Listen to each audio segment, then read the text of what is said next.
Hi, everybody. Hello and welcome. It is Friday, and we are ranking 8-bit Nintendo games. I'm Jeff Gerstmann, here to conduct the science. As we have done over these now 121 episodes, we are going to play every single 8-bit NES game that has been released during the normal, regular run of the console inside of North America. We have 644 games on the list. Harlem Globetrotters sits at the bottom of the list currently, which is a basketball game. Up here at the top, what do we have? Mega Man 2. Which is a good game. I mean, it's not a basketball game, but it's currently our number one. So let's see what gets on the list. If you want to influence the list, you absolutely can. Sign up for the Patreon over at patreon.com/Jeff Gerstmann. That will get you onto the Discord server. That'll get you an ad-free version of the podcast. You'll get a bonus podcast every week, and at the advisory tier, you will be able to make suggestions for this list. Yeah, I know. Sign up today. Keep the murder train a murdering. I don't know. No? Yeah. We need a catchphrase. Let's get into it. Up first, Graz wanted to see this one. I think of this game, I think of this franchise really as being more of a 16-bit era kind of license, but they did indeed put a game out on the NES. Where is it? Where did it go? Here it is. Your friends at Absolute. Oh no. That means that this is... Did Imagineering develop this too? It can't possibly be. All right, let's find out. I will engage with this one. It is Star Trek: The Next Generation.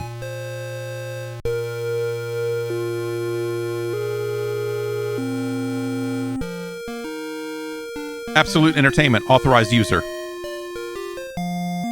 In case you got any funny ideas.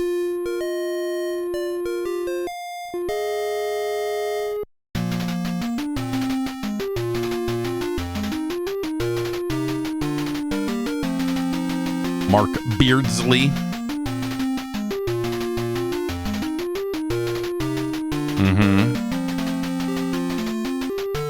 The Facones worked on this one. Right.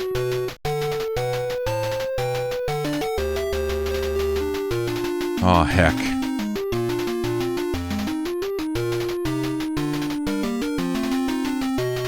Okay. Ah, there you go. Dan Kitchen.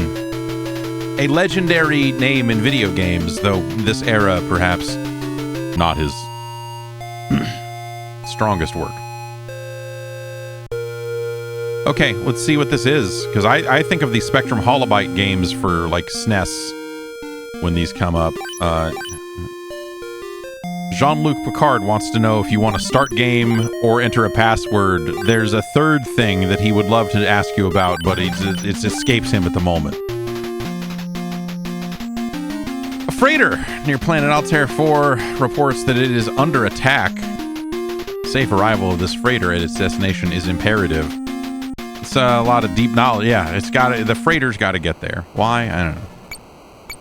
Okay, what do we got here? We got Worf, Data, LaForge, O'Brien, and Riker. And if I hit select, that goes away and I can just steer the ship, I guess. What do you think? We're at Earth. We're halted at Earth. Orbit sensors course. Set course for here.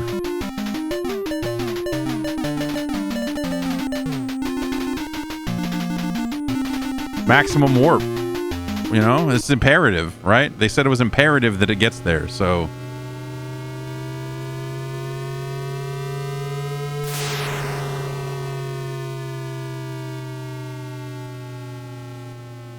not a great.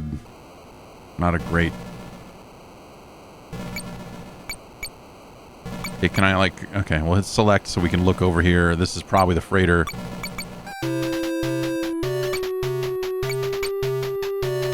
He's got nothing to report at this time. Sensors indicate the presence of other ships in this sector. Okay.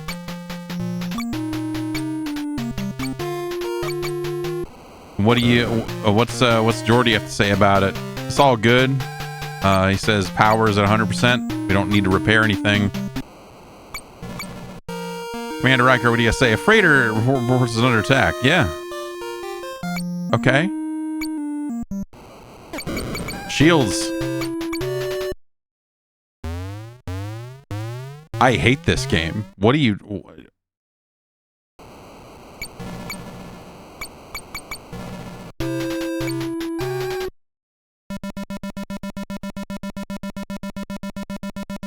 Can I separate the saucer section? Something nice?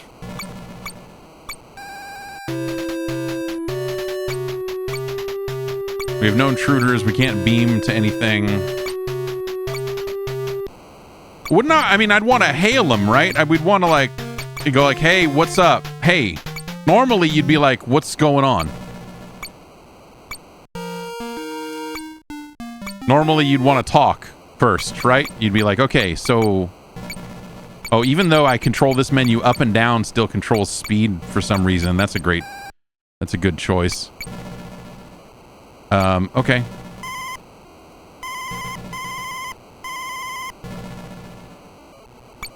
But I can only change speed from there because here, now I steer.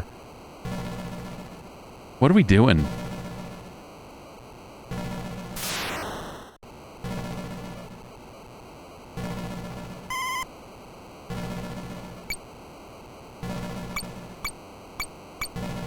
Okay, this is like full impulse power or something. Okay, are we getting hit by something?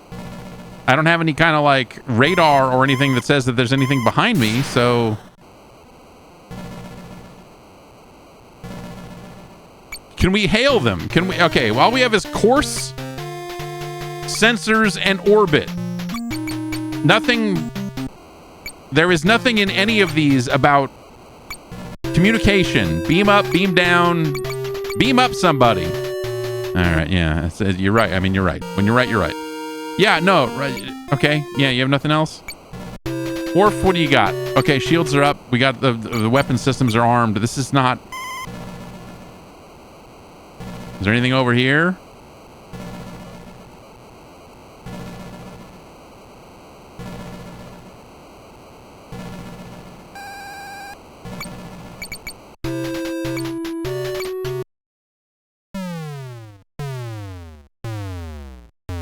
Why would that? Why that takes forever. Come on. I'm the captain of a ship. You don't need to.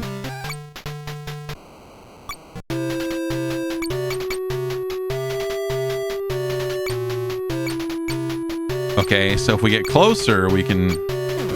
Oh, see, that all that happens in real time. We're still getting shot.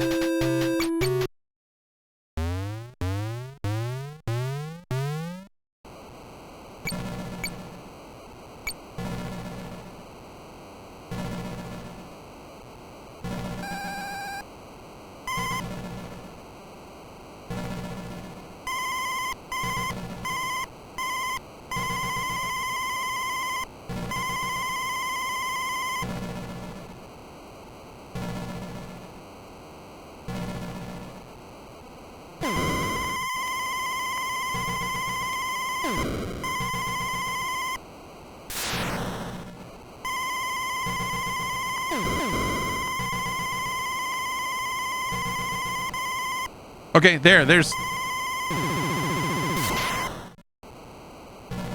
Now we're going too fast for a dogfight. This is awful. Because I have to hit select and then try to slow down. And then where'd that guy go? I don't know. We have nothing resembling radar. Or like, hey, where is everybody? Or anything like that.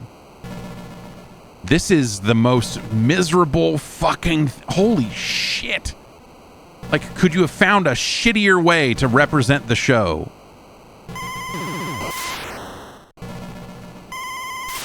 Photon torpedoes generally lock on, like it's a lock on kind of thing, you know? It's not really something that we just need to shoot and miss.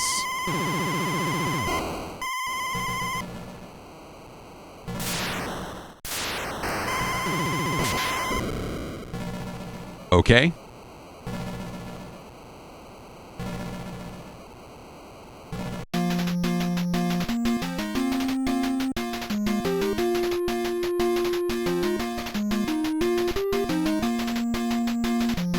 We did it.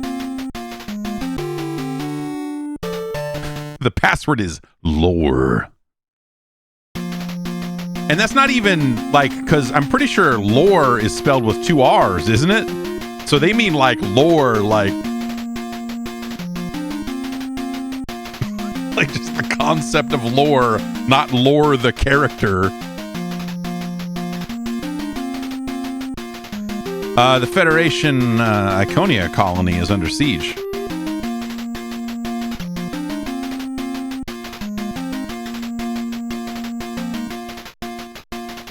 Okay, don't let him invade the colony. Okay, let's commander data. Set course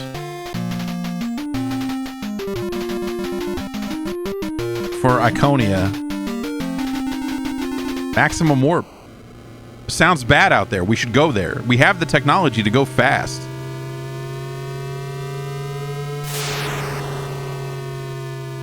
Oh, okay, so lore, the character's name, it does have an E in it. Okay, all right. I seem to remember it being LORR for some reason, but all right.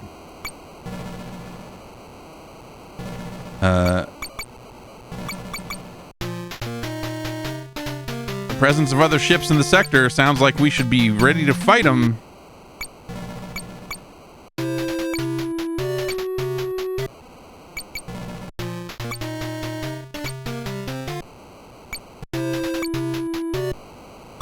What do you think? It's under siege. Should we beam down and fuck these aliens? Like, what? Okay, wait, hang on. Shields up. Oh, wait. Battle stations. Deck 10, battle bridge.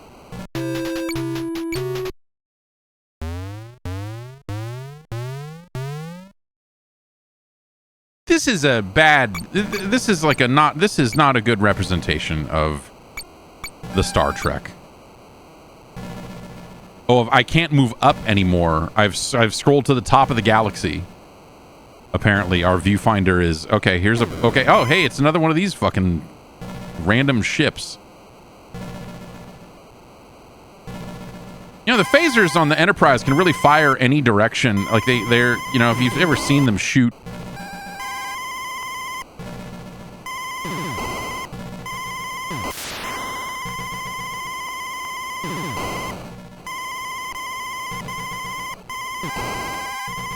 Like the Enterprise is not a dog fighting, you know, like you don't go in getting dog fights in the fucking Enterprise.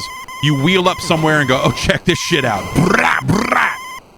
And then, you know, when things get really hairy, yeah, maybe you got to move around and do some stuff. But like, it's not a fucking X-Wing.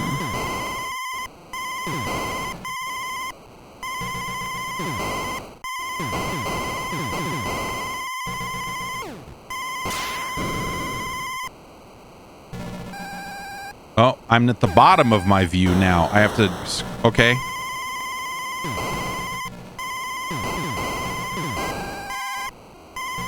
I mean, I guess I could start moving.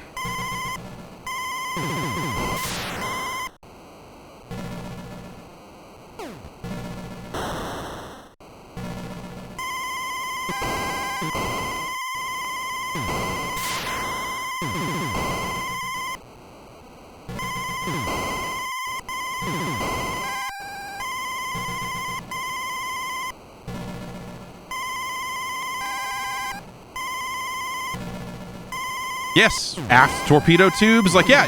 I mean, multiple firing points on a, you know, what, a Galaxy class fucking starship.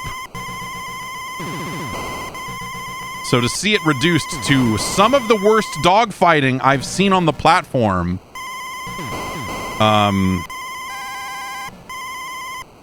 is really Yeah, again, and photon torpedoes are meant to be lock-on type things, and like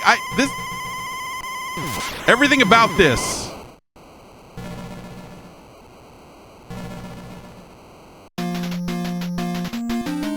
Oh, cool. All right.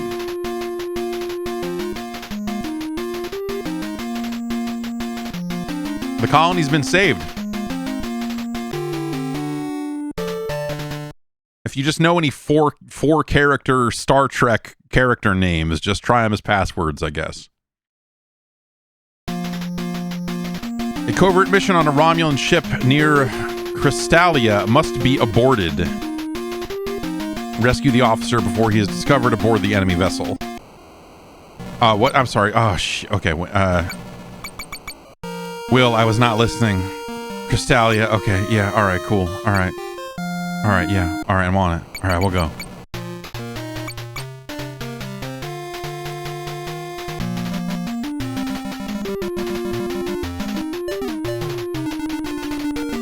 Sounds like a big deal. We'd better go maximum warp.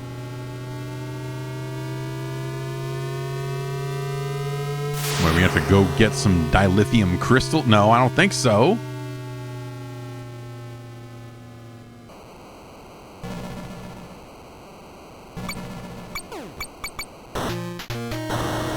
The transporter has sustained damage, sir. That's great. Oh, we gotta put the shields up, man, which is bad because we need to beam a guy over.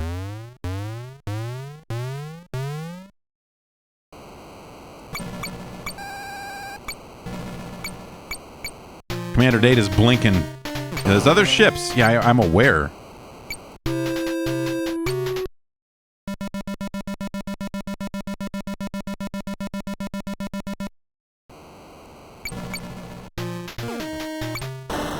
%.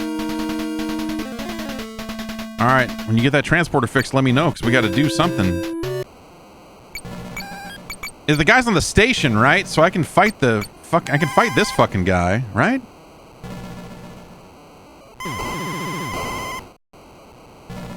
I don't remember. We'll find out the hard way.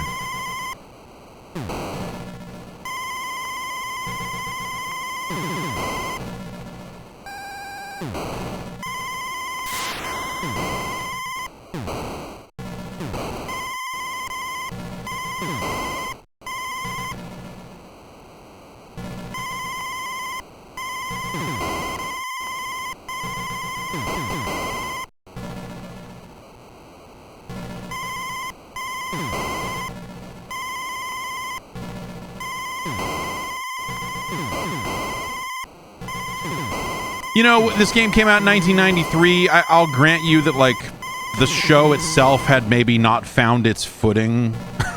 If we maybe that's putting it a little overly politely. You know, the first season of Next Generation is. So I don't remember not liking it when it was originally on.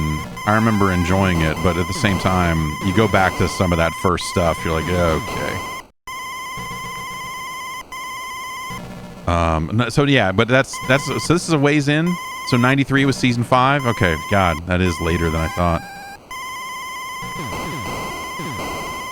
That is later than I thought. Then there's no excuse. There's no excuse for what. Worf wants to talk. You guys need to have like speech lines or something. That I'm busy here dogfighting. Sorry, Jean-Luc Picard is dogfighting in the Enterprise right now. You're going to have to just speak up. I don't have time to go to a menu that doesn't actually pause the action to hear what you have to say. This is terrible. This is fucking terrible.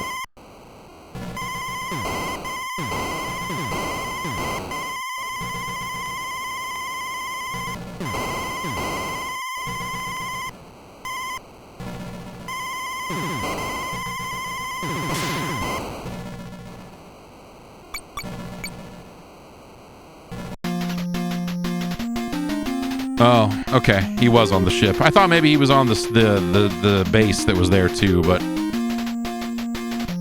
fair enough.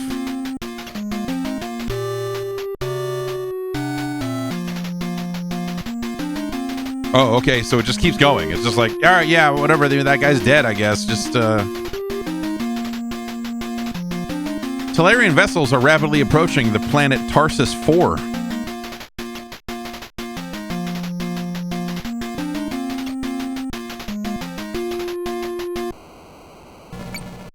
Commander data. Set course for Tarsus 4. Maximum warp 9, man. Increase speed to warp 9.9. Increase speed to warp 9.9.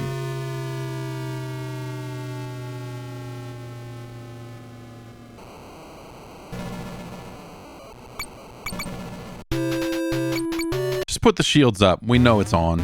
It's always on.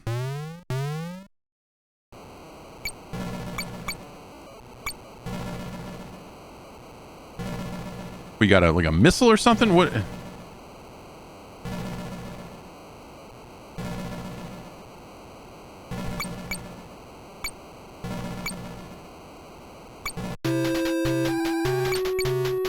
All right, well, we got no targets to beam aboard. I mean, that mission we would have loved to have beamed someone up and escaped. That would have been nice. That's what we were supposed to do.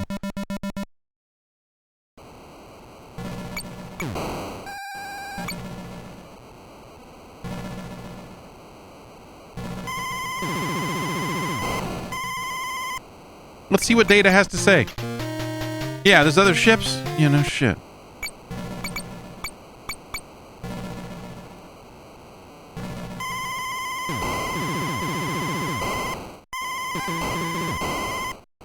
Just rolling around space, half impulse power, shooting whatever the fuck this is.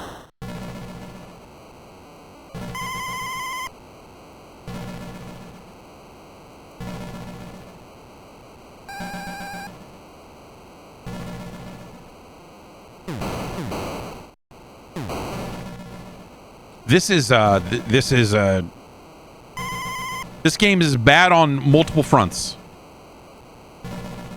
You know, this is a terrible representation of Star Trek: The Next Generation. And it is an awful dogfighting game. You know, like there's no form of any kind of map or radar or anything that says, hey, they're over to the left, or any arrow pointing in the direction of like, hey, the target you're targeting is over here. Like you're just like left to your own device. You're like, I don't know, man.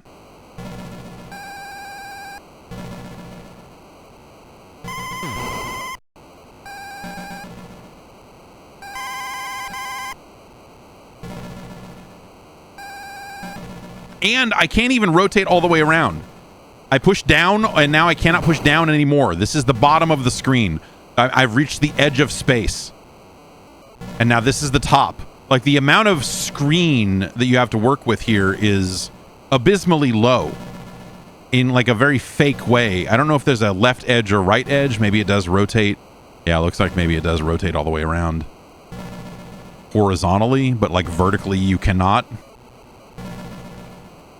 No doing loop-de-loops in the Enterprise.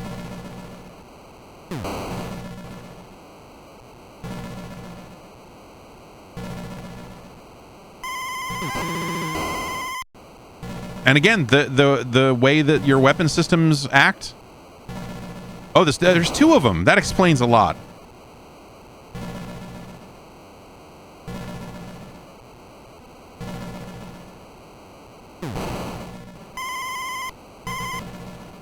Haha, got close to it and then it just disappears and I can't follow it because my mobility is terrible. Alright, we landed a photon torpedo. At least that's something. And then it's gone. Can I shoot the planet?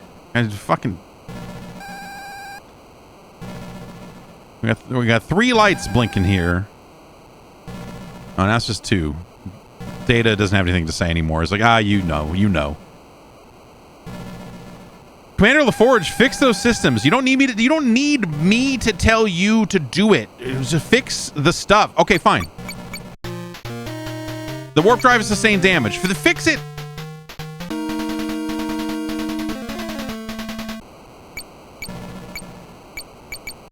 Worf, what do you have to say? The shields are collapsing. Well, keep that from happening.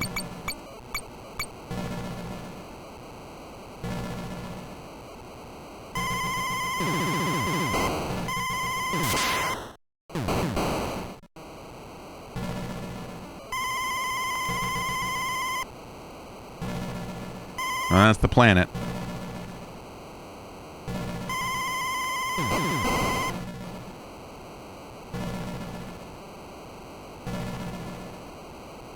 The only answer, separate the saucer section, man.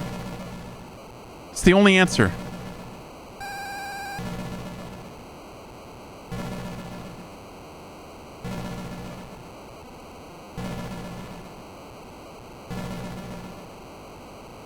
And at full impulse, we are going, yeah. It needs to be half impulse, or it needs to be dead stop, and I just let them tee off on me and hope that I can...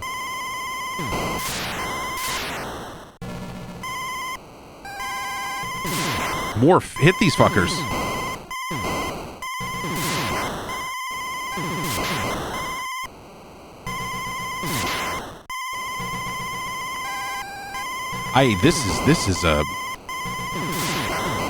This is a terrible experience. I am, you go into some of this stuff like, oh, it's a license game. You have like expectations, right?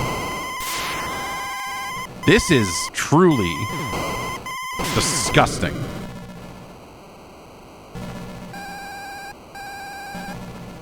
From an audio perspective, just like across the board.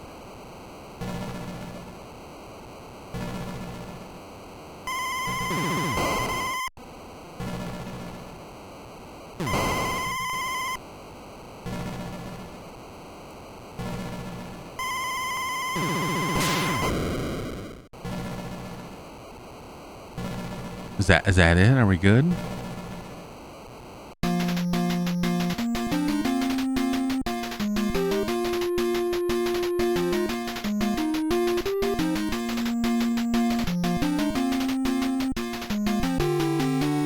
I'm still a lieutenant?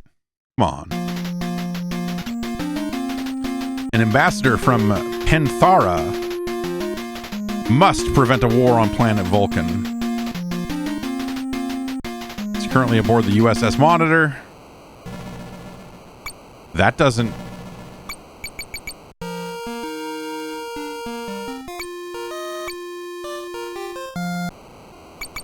doesn't really tell me where to go.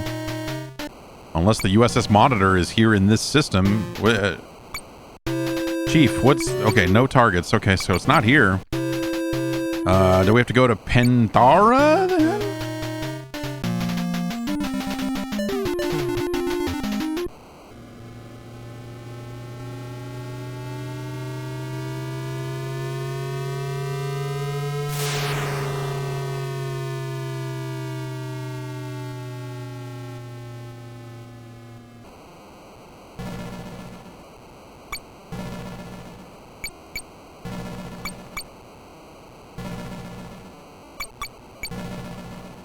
Okay, Chief, beam the ambassador up.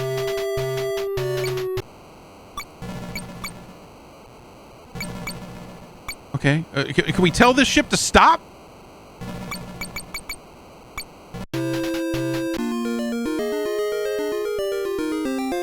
Oh, word.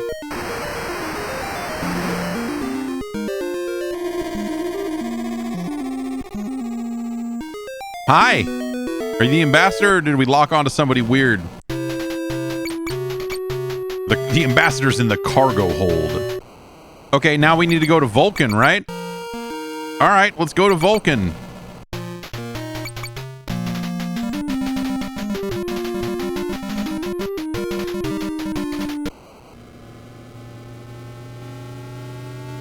I want to crawl in a Jeffries tube. You know?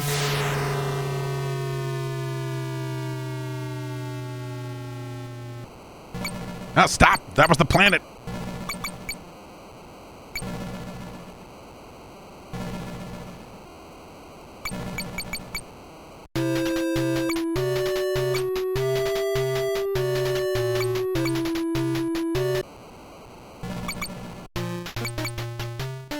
Do I need to be moving? Is that...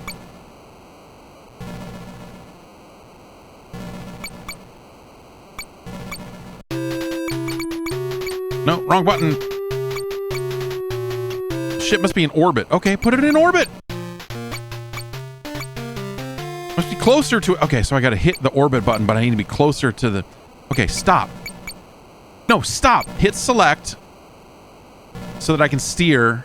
Then hit select again so I can control speed. We'll go full impulse up to this motherfucker, and then I'll hit select and stop again. And now we'll talk to the chief. No, sorry. We'll talk to Data. Put us in orbit. Okay. Now we're in orbit. Look at this. What are we doing? Why is this,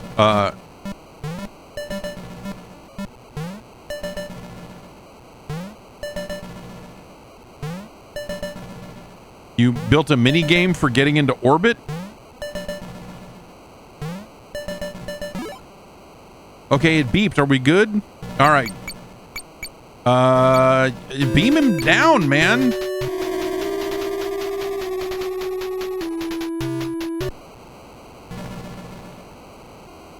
Tea Earl Grey hot, man. Okay, great. Can we do it?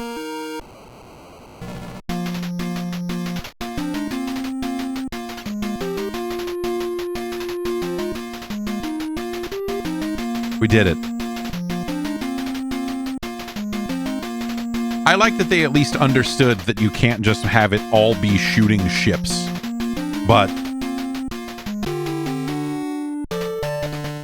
that was not better. Ferengi marauders have been sighted near planet Vulcan. Okay, can I just put the shields up here?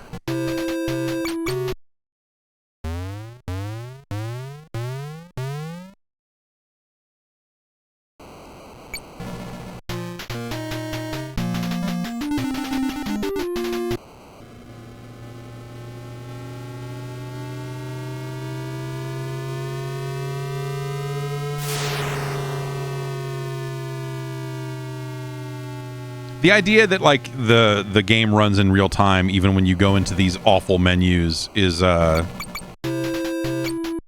pretty funny. Also, you know, like you could have splurged. I get that, like, you know, you're not trying to spend money while you're making this game, right? If anything, you're trying to do the exact opposite. But I feel like you could have, you know, in the interests of trying to make a not necessarily a higher quality video game, but to kind of address the licensed product basics, you could have like had a quick couple of voice samples in here. You could have had engage. You know, you could have had engage in here. It's a one word. It's short. It would give the game 10 times the flavor that it has now because of the number of times you're going into warp. You could have just had that happen. That would have been better. But that, you know, that who knows how much more that would have cost them per cartridge to have it. Look at this! Look at this dogfight I'm having. And the way I change speeds to get around on him is so clunky that I can't even. We have to hit select, then I need to tap down, then I need to tap select again to keep steering.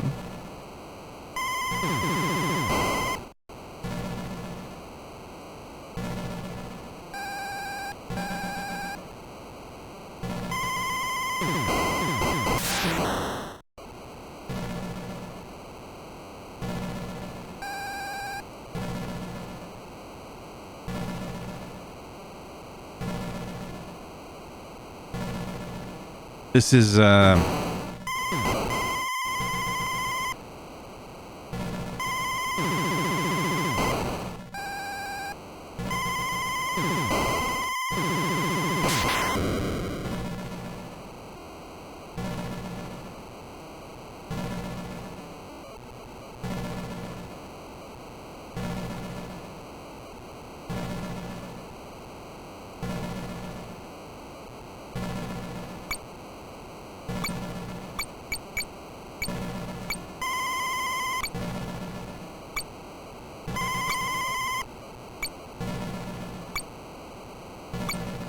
warp along the machine that goes ping.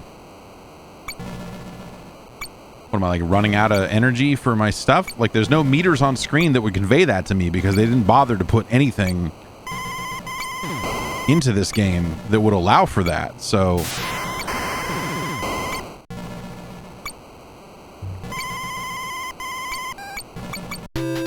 what? Intruders aboard?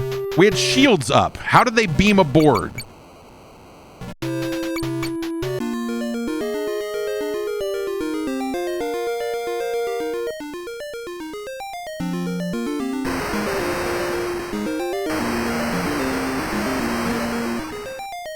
And we're just beaming them into space? What are we doing? Our shields are up too. Like, what? How is this how we deal with intruders? I thought maybe this was going to have some kind of like, well, okay, all this first-person ship stuff is garbage, so clearly there's going to be some kind of away team, like, beam down to a planet and shoot guys with phasers thing in here, right? But no, they did this. Look at this. It says Object 1, Deck 5. But there's no more meter. Okay, so there must not be anything here anymore. Commander data, what's going on? Chief, there's still an intruder? Okay, we had to go to deck. We had to leave and come back to go to a different deck. All right, we beamed them into the cold depths of space, I assume. Or we use the teleporter to turn them into the dust? I don't, just store them in the pattern buffer for the rest of time. Beam the intruders up halfway and leave them there for eternity. I will use their, like, goo to make fucking tea later. Feed our intruders to the replicators. I'm tired of all this pee and poo-poo based foods.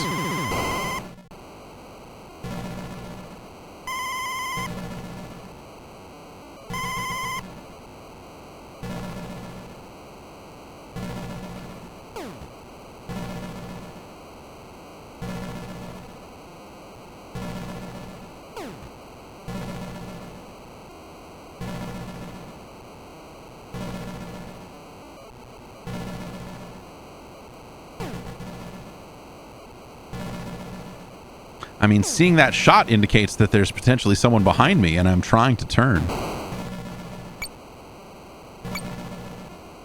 We're just gonna have to slow down. You telling me these two Ferengi ships are a match for the fucking Enterprise? Is that what you're trying to tell me? Feel like I should be like tapping two buttons and they should be exploding and dying. Die screaming, Ferengi scum. That's a famous line from the show, right?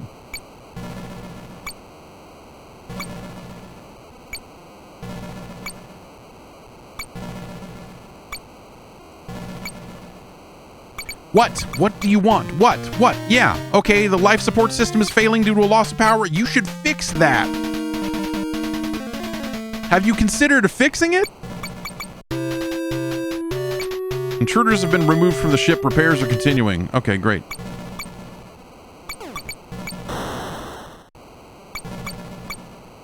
All right. Half impulse. Just looking around. Looking around for that awful looking starship so we can try to shoot it some more. What a shit fest. What a fucking shit fest this is. Ah, I'm gonna go the other way. I'm gonna scroll the other way. That'll find him. Right? Aha! He's like, I was over here the whole time. Your dog-fighting prowess has uncovered me. What happened to trying to find cloaked ships? You know, like stuff. Star Trek stuff.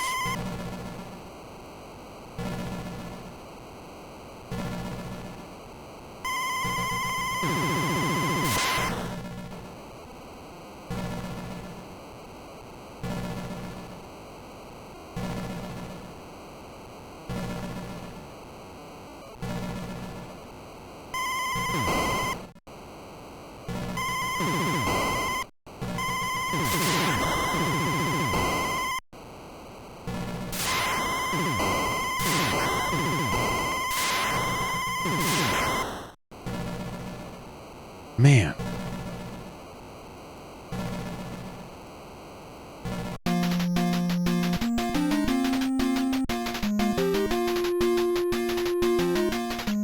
We did it. Oh, more than just 4 characters.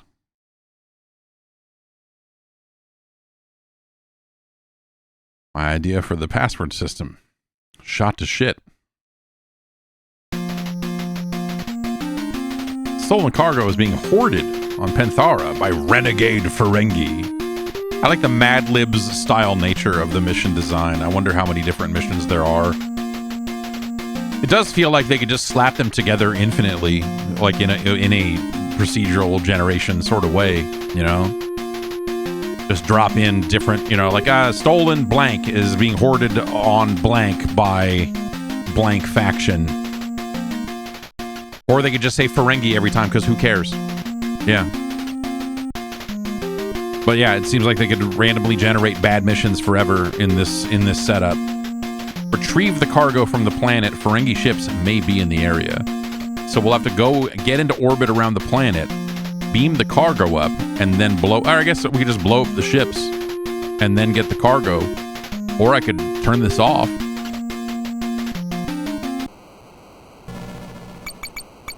What? Where was it? Panthara. We've already been here. That's kind of to me, that is the clearest sign that these missions are being randomly generated, is that we've been to some of these sectors more than once already, and there are a lot more on the list there.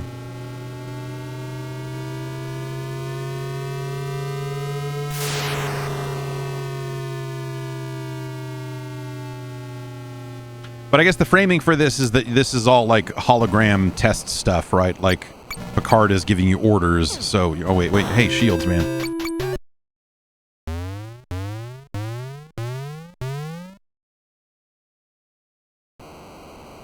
And also, how about weapons while we're at it?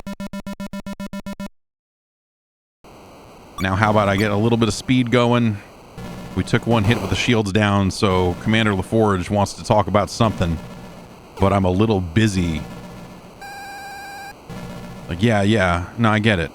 You read a really good book lately. No, I understand. Yeah, tell me all about it. It's yeah, no, I'm not going to take your word for it.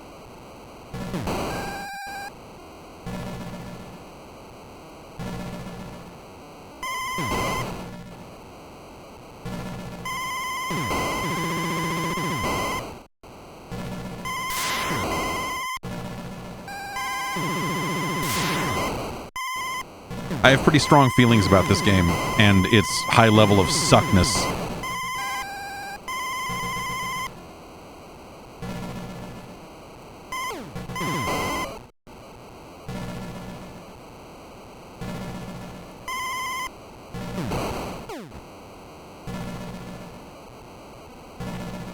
I like that, like, they put a whole separate button for Commander Riker on there, and all he's got is like, yeah, they told us to go do this. Do you remember?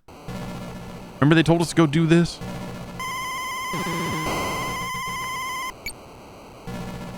Thank you, number one.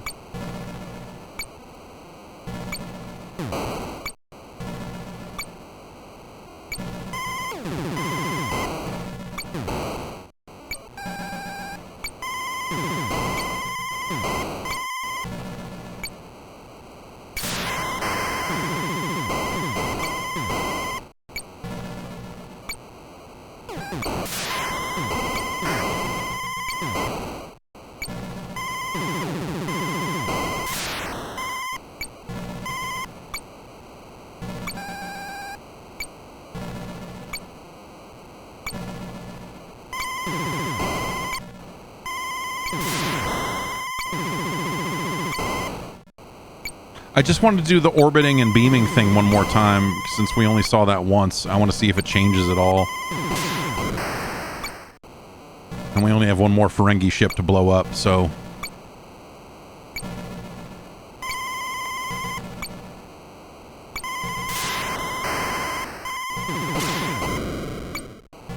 Alright.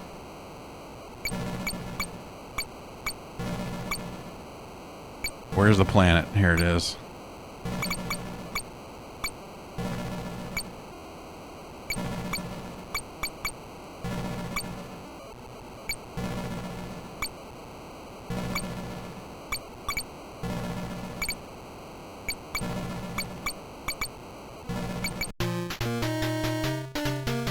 Another ship has come out of warp in this sector. Wait, no, what? Oh, no, we're not going anywhere else. Orbit.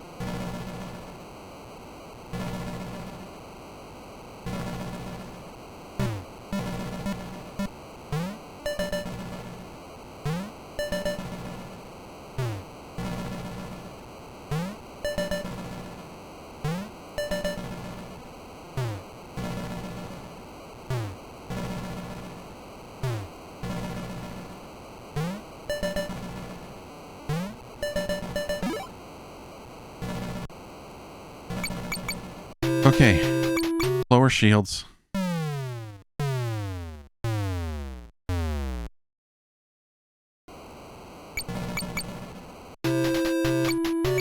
Beam up the cargo. This is so stupid.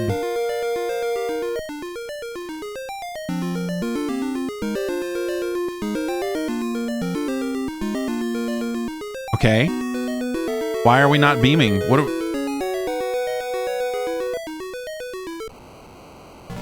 Chief, are you high? What are we doing? Is the teleporter damaged? Repairs to sensor system are completed. All right, we're all good. Shields are down, otherwise he wouldn't even let me try to beam.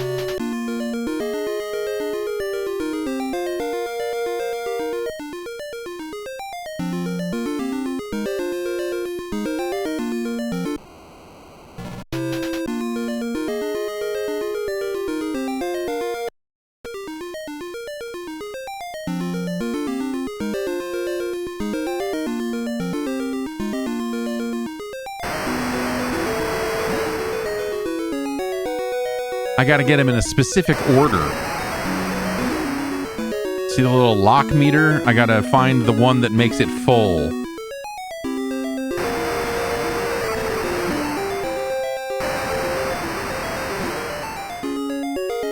So it's not this one, it's this one.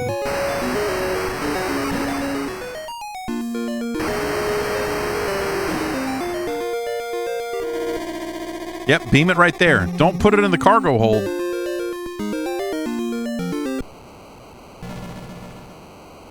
Do I have to take this cargo somewhere, or do I just need to get it? Nope, we're good.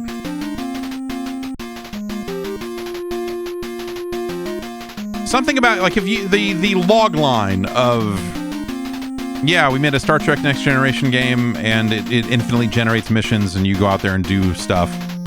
Like, there's something about that you go like, oh yeah, okay, cool. But this sucks. Deliver generators from Anamanaguchi to the colony on planet Riiiiitt. We're not going to do that. I'm done. I'm done with this. The life support systems on the colony are failing rapidly.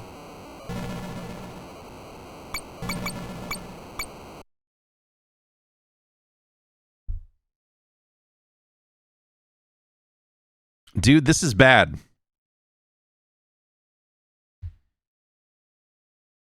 Like, really bad. You know, hey, it's like 8-bit flight simulator style games are kind of a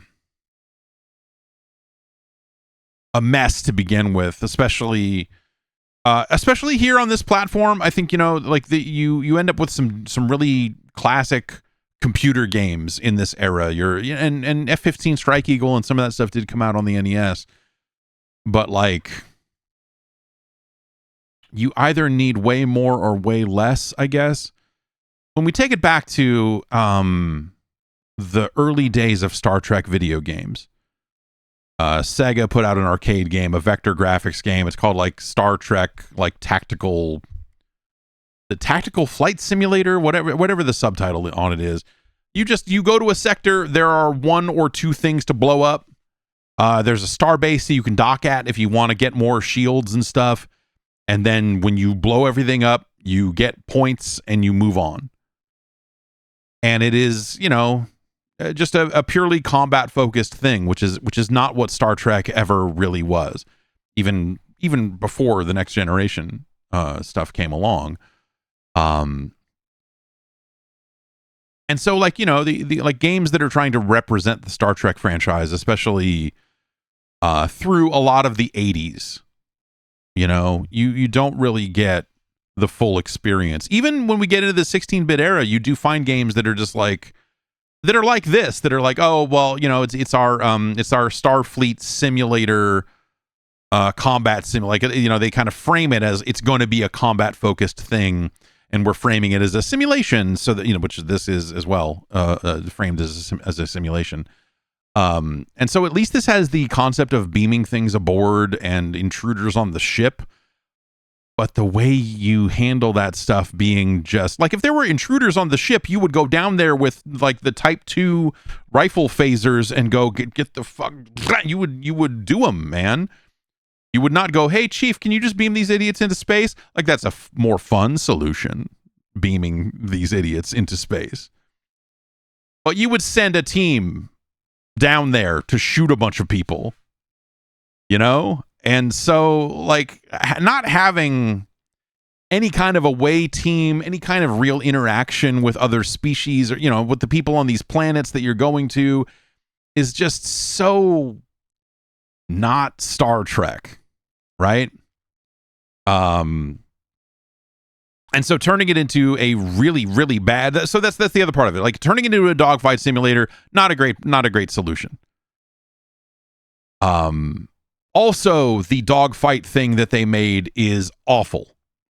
And so, like, even the thing they tried to make really sucks. So it is both a bad Star Trek game and a bad game. You know what I mean?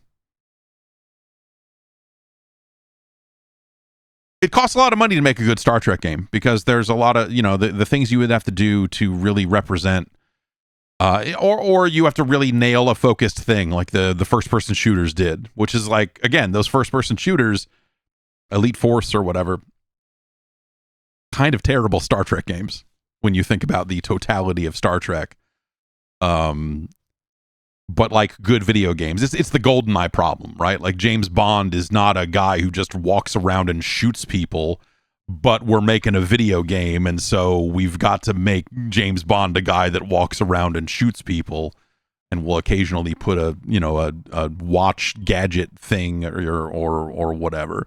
But yeah, you know, like, that doesn't mean that Elite Forces are like, that doesn't mean that those that's a bad game. It's just like, when you think about the Star Trek license and what it truly represents, and the totality of that, it's a really weird choice that they made there, when they're like, let's take the Quake engine and and you're like, yeah, fuck it, dude. Let's take the Quake. Good on them for doing it. But this is again, this game is bad at both ends. Terrible Star Trek game.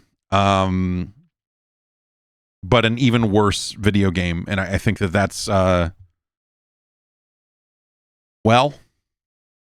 the Absolute logo was right on the box. So, you know, the Imagineering crew's names are on, you know, like you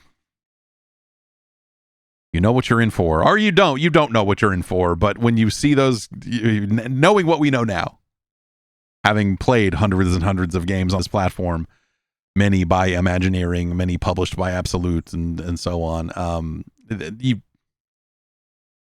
Or I guess Imagineering, what is it? The Imagineering became, whatever.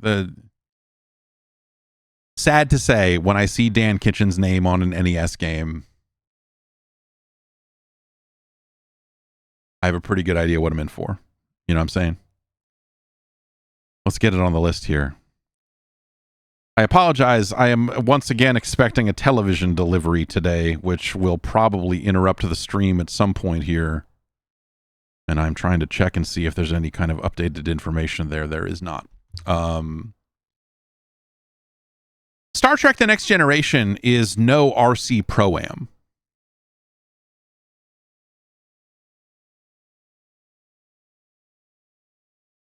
Mendel Palace is a better game. Castlevania 3 Dracula's Curse, a better game. You'd be better off with a copy of 3D World Runner. You'd certainly prefer Arkista's Ring in this situation. Golgo 13 Top Secret Episode is a better game. And more variety, honestly.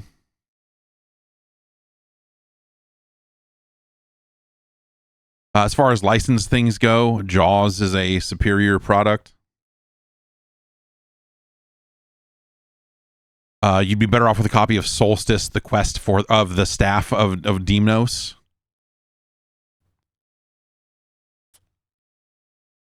You know, Touchdown Fever is better. Do you think Star Trek The Next Generation is better or worse than Dino Wars? Destruction of Spondylos.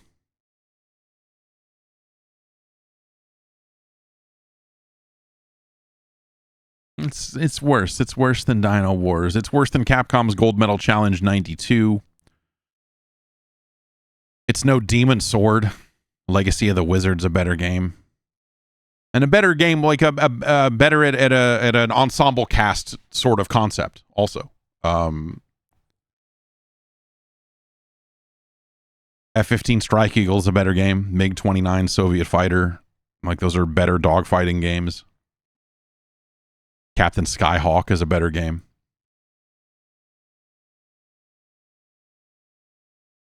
You'd be better off with a copy of Hudson's Adventure Island, for sure. Afterburner is better. You'd be better off with a copy of Street Fighter 2010, The Final Fight.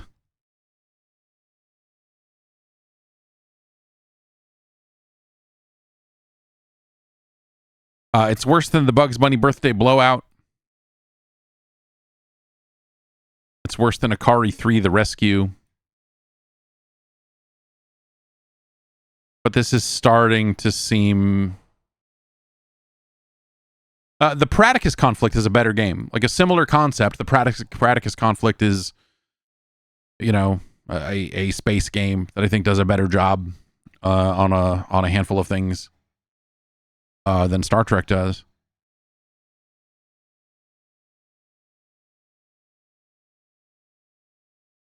You'd be better off with a copy of Bart versus the World.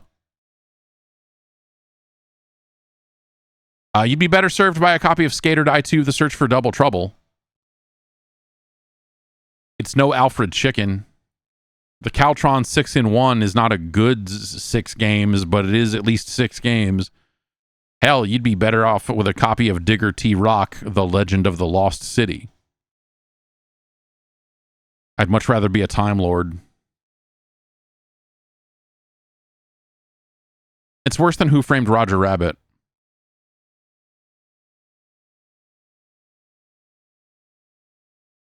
It's like it's a Knight Rider-esque game, I would say. Like this is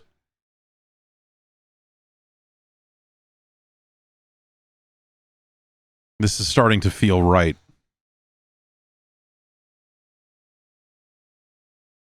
It's better than Major League Baseball.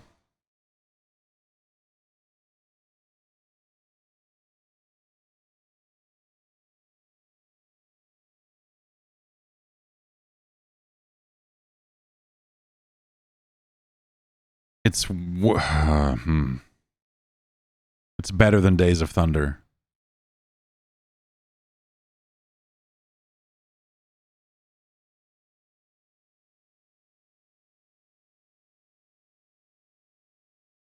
It's worse than King's Quest V. It is worse than The Simpsons Bartman meets Radioactive Man.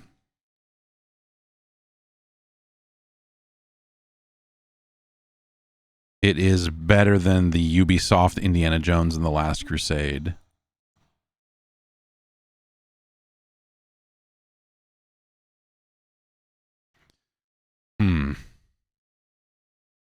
It's a tough one.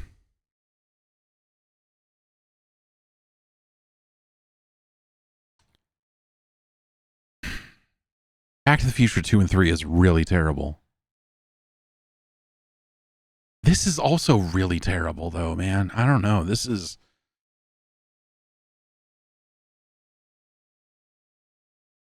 You know what? Knight Rider's a better game. This is our new number 563.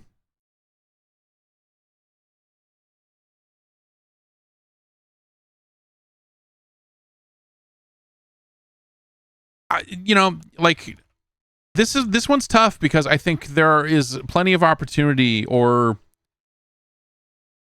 it's easy to believe that a Star Trek The Next Generation game could be good. And I think that they would go on to eventually make like pretty good Star Trek games. The PC adventure game is really neat. That Spectrum Holobyte 16-bit game is not great, but it's certainly way better than this. The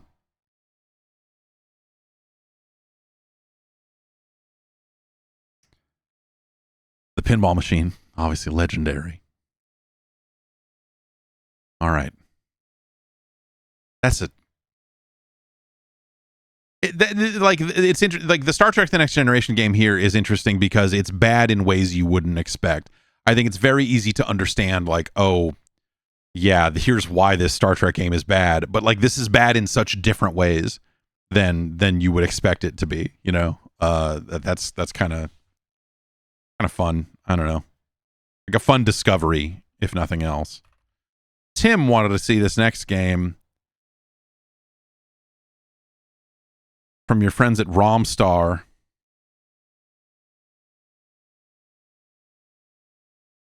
It's Twin Eagle.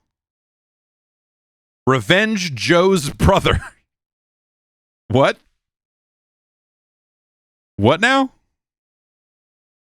Is Revenge Joe like the evil version of Super Joe? Look out for Revenge Joe. Or do we have to revenge him?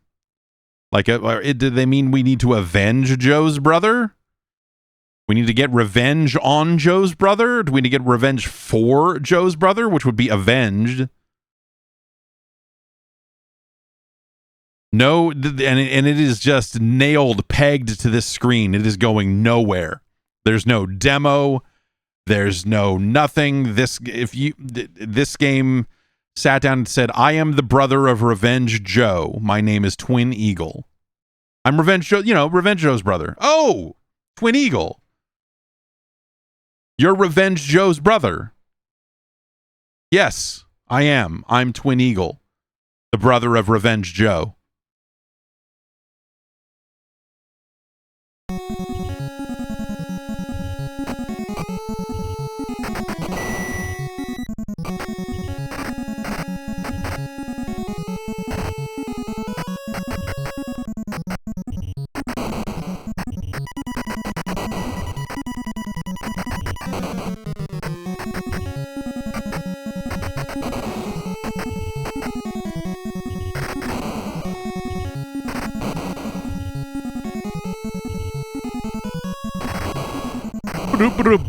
What the music here is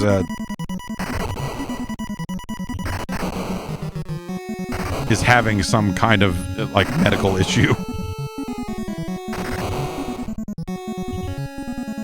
These enemy shots come at you at a frame rate at like a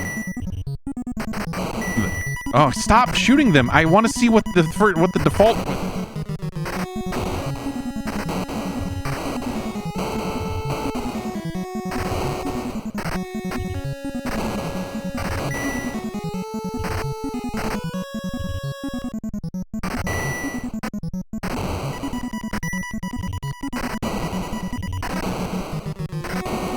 Now I'm moving way too fast. I picked up an item that makes me move way too fast.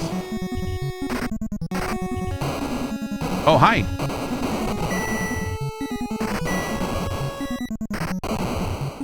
I got an S. And I don't have my missiles anymore, I guess.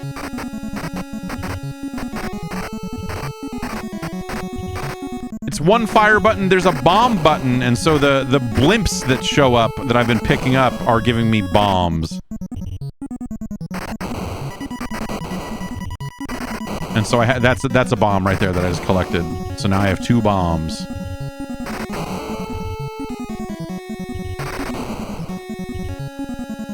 Yeah, we're gonna make some of the water move and some of it not, which is, if you're up in a plane, sometimes it looks that way. Looks like I can just like touch enemies and not get hurt. Yeah. Yep. So, no collision on enemies, which is weird. You know, weird.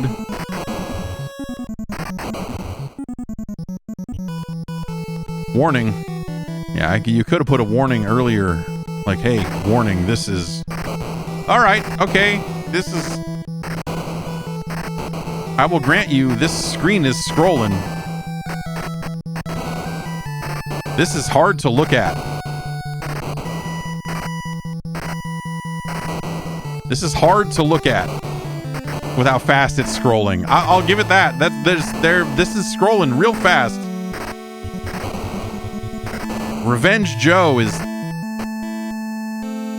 Oh, okay. Stop shooting. There's a... Okay. Oh, okay. Mid-air refueling for a helicopter. That's how we do it. Can I slow down now? No? Revenge Joe command... Oh! Look at this fun little screen. Okay, Pac Mantis has posted a bit of the manual here. The Twin Eagle story. Joe's brother... capital J, capital B. Joe's brother was on a mission to protect our world from war and aggression. Aren't we all? He was shot down in enemy territory while battling the enemy at their fortress. You and your buddy's mission is to avenge Joe's brother and to restore peace and tranquility in our world. You will advance through 5 stages of land, sea, and air battles before encountering the enemy's fortress. Good luck to you on your mission. So I'm avenging, is what you're saying. This is not a screen where I can buy upgrades as much as it kind of looks like that. This is not a shop screen. This is a hit start and keep flying screen. Thanks for having the same music. I was just getting into the music, so I'm glad it didn't change.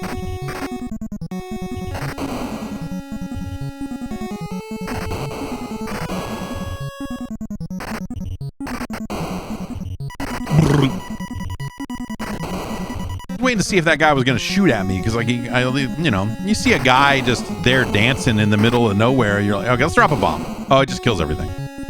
It's just like a smart bomb, not even a cool.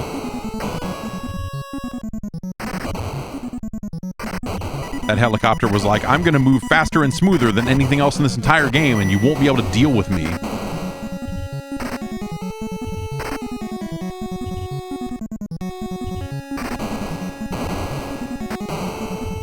I would love to, like, listen to this music.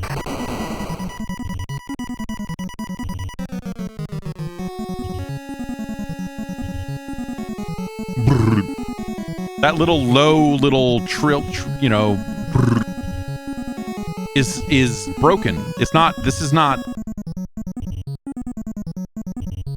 this is the fucking...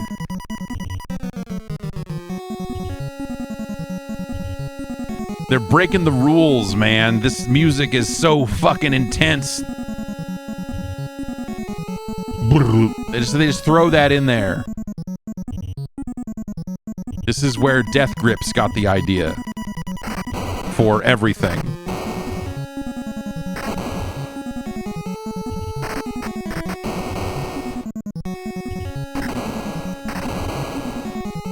Give me that P. Oh, look at that.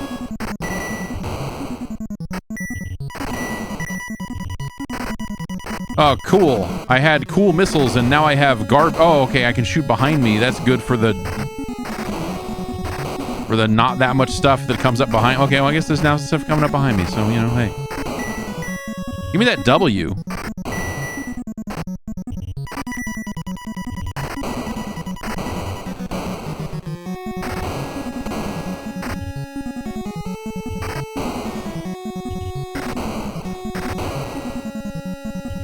You ever see a game where every single asset looks like a placeholder? This game's got like shoot 'em up construction kit for the Commodore 64 written all over it. Why is the helicopter so long and weird looking? Warning, it's about to suck again. Strap in. Okay, this background is not nearly as fucking diabolical as the water.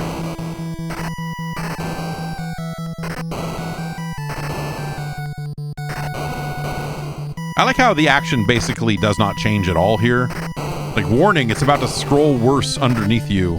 That has no effect on gameplay whatsoever, but just thought you might want to know.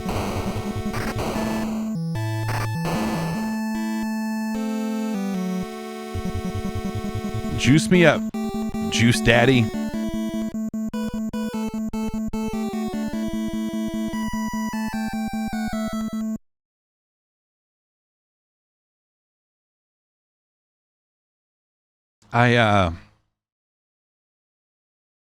Yeah, I mean, he increased speed to warp 9.9. Right there. And, you know, and bless him for doing so, honestly. Let's move on to stage 3.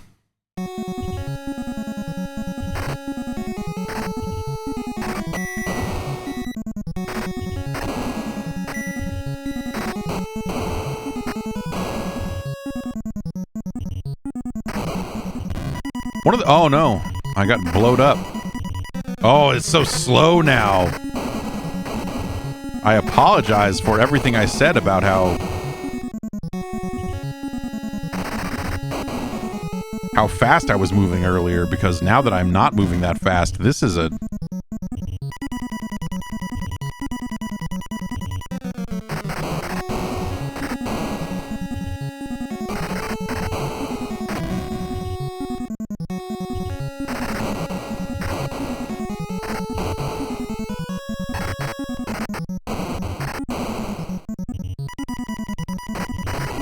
And every time you die, you lose all your bombs, too. So you kind of have to, like, really...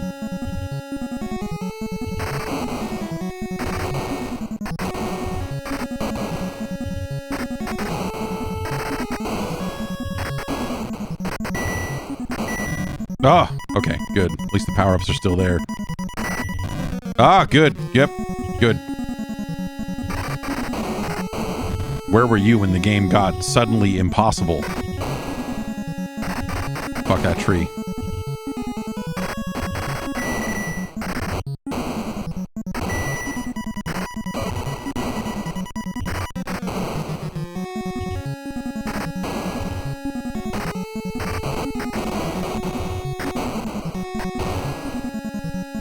I feel like I'm getting 0 points for picking up hostages.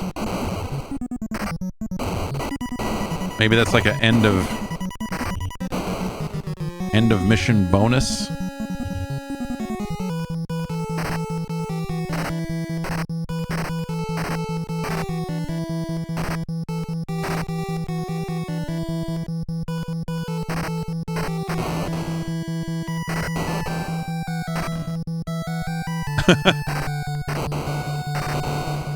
Oh, you move so slow, dude. This is...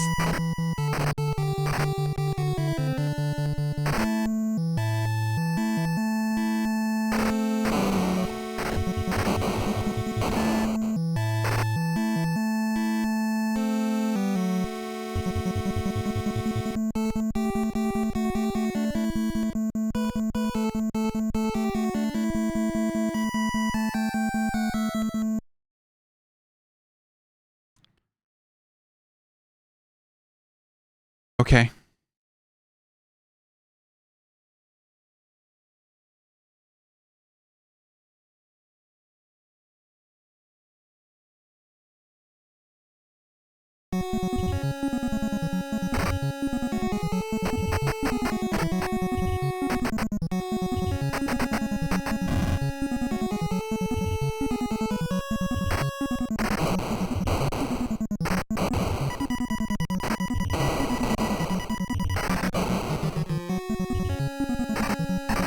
Ah!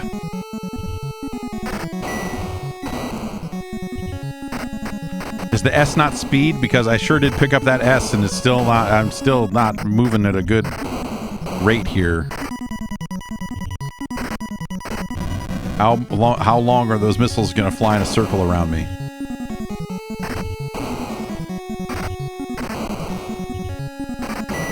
Like, all these shots are really unpleasant to deal with.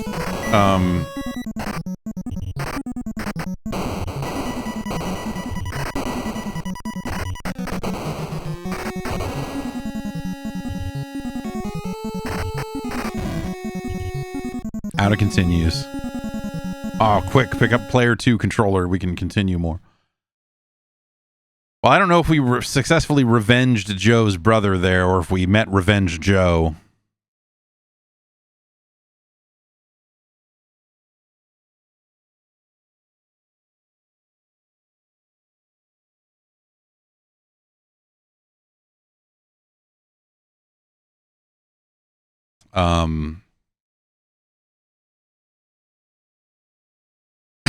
Revenge Joe's brother.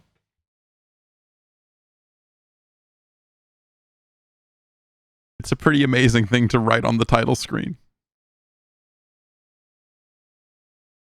Especially because they mean avenge. And the manual says avenge, but this is the in-game makes it sound like his name is Revenge Joe, which is good. That's like Violence Jack.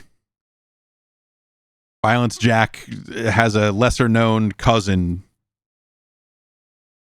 Revenge Joe.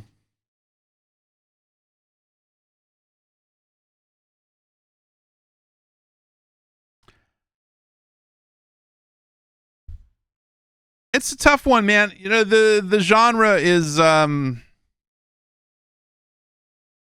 it's a busy genre, right? There's a lot. There's a lot, you know, especially here on the NES. When we get into, I think, we get into stuff like Gradius, the more horizontal scrolling shooters, whereas a lot of the vertically scrolling shooters on this platform are arcade ports and throwbacks and a lot of stuff like that. So,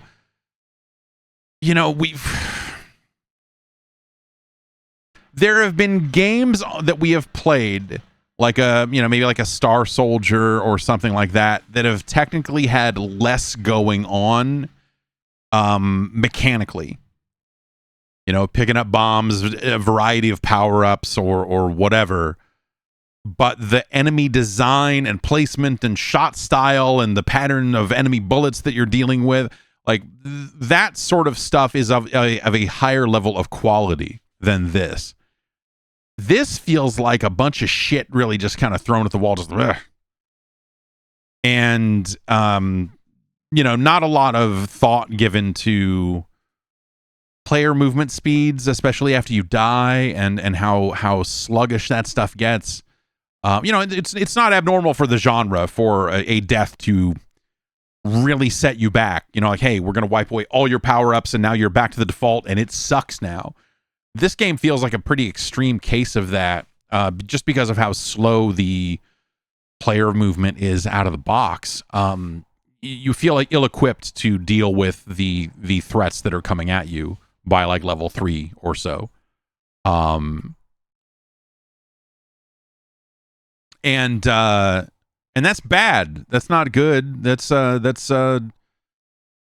a bad situation to be in for sure. And so it's a weird case where, like, I think it looks a lot better than something like 1942, right? Like it has more power up options. It has like a lot of, like on paper you go like, oh yeah, there's a lot more. But like, if you're asking me, is it a better game than 1942? No, it is not. Again, because 1942 is just a lot better at placing enemies and creating a challenge that feels like it's coming from a sane place. Not to say this game is like impossibly hard or anything like that. It's just like you reach a point with it where you're just like, you reach a point with this game where you say to yourself, boy, I wish I was playing Tiger Heli. Have we not ranked Tiger Heli yet? Oh yeah, it's got a hyphen in it, that's why. It's no Tiger Heli. And Tiger Heli is a flickery, weird mess of a game in a lot of ways. Like, Tiger Heli is not some wonderful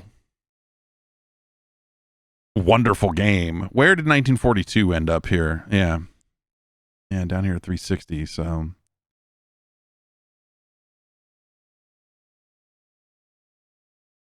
Image Fight. Image Fight is kind of another situation where it's like there's not a ton going on in Image Fight. Or am I thinking of Slap Fight? Yeah. Anyway, like you have these games where these vertically scrolling shooters like a 1942, where there's way less going on than there is in Twin Eagle. But Twin Eagle's definitely a worse game than Tiger Heli. It's worse than the Ultimate Stuntman. It's worse than the Immortal. It's no Linus Spacehead's Cosmic Crusade. Hudson's Adventure Island is better. Yo Noid is a superior product. You would be better off with a copy of 1942. But it's a thin, like this is scientifically speaking, this is a razor thin line in a lot of ways. On a personal level, I would put 1942 way higher than something like this, but scientifically speaking,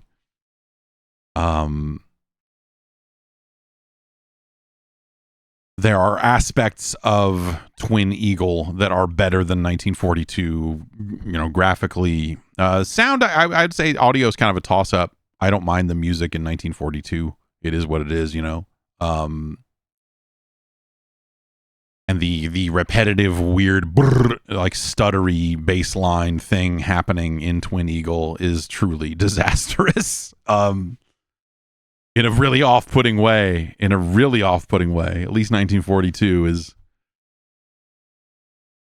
in a tempo, I guess.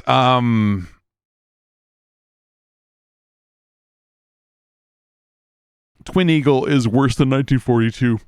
It is, it's worse than Fester's Quest. It's worse than Overlord.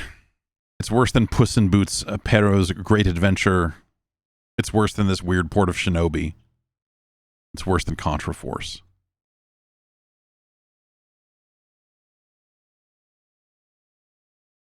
Is it better or worse than Mag Max?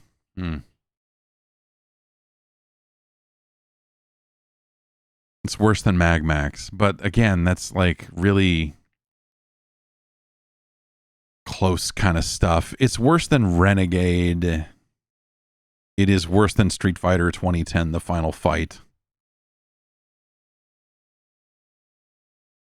It's worse than Turtles. It's worse than Worm, Journey to the Center of the Earth. Star Soldier. There we go. Like this is exactly what I'm talking about, where something like Star Soldier is extremely plain, but like way more effective in its design than Twin Eagle is. It's better than Loops though.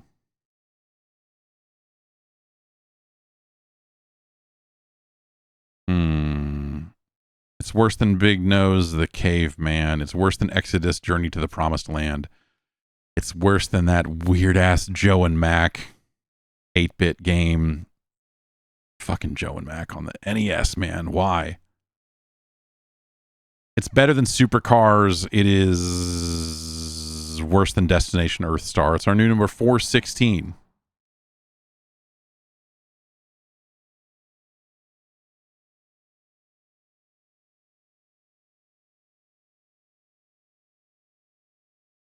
Shout out to Revenge Joe. You know, for all that he does for people.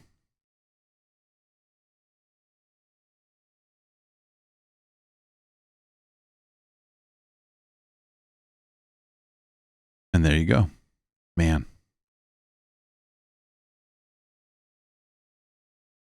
Sometimes these games are just like bad in really strange ways, and I find that amazing. You know?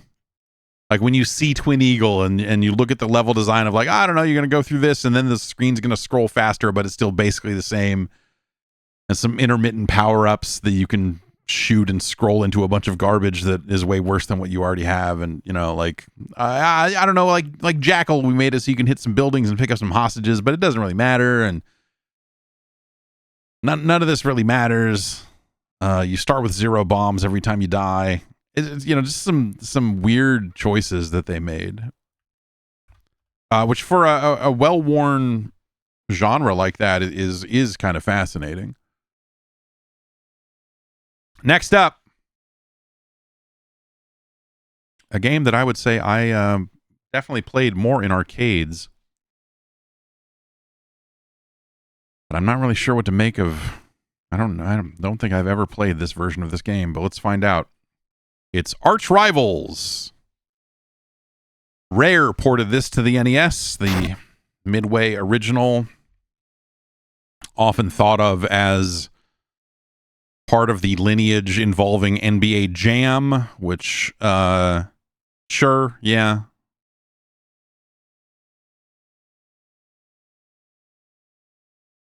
Back when Midway really liked this art style for a handful of games.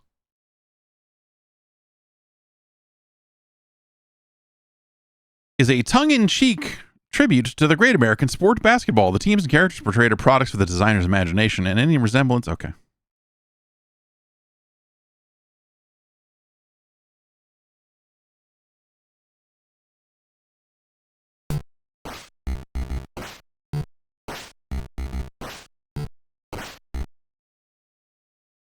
Hit A to jump. Hold B down. Face your opponent. Release to punch.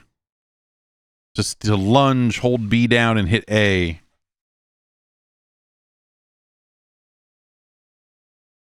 A to shoot, B to pass. To fake out, hold B like you're going to pass, and then hit A. Okay.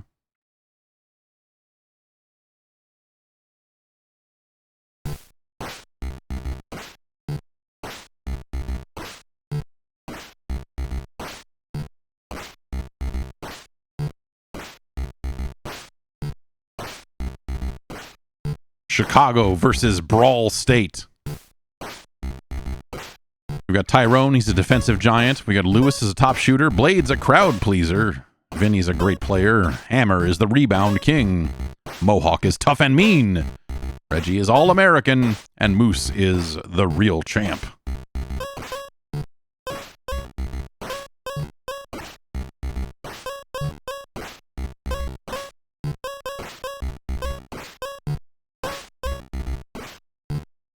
We'll go with Blade. He's a crowd pleaser. That seems like a absolutely meaningless distinction in this game. Oops.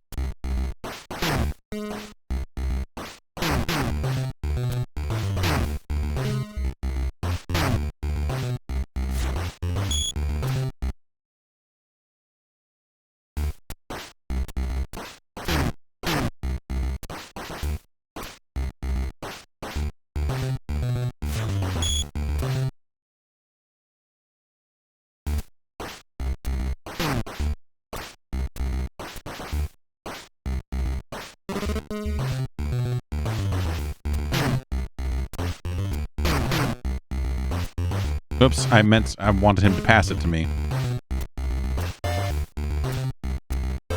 Punch him, man.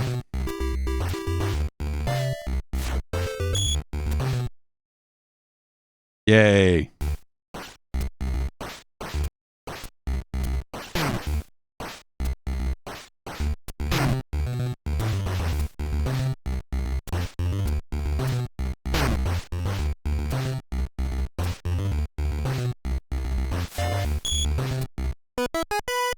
Ugh.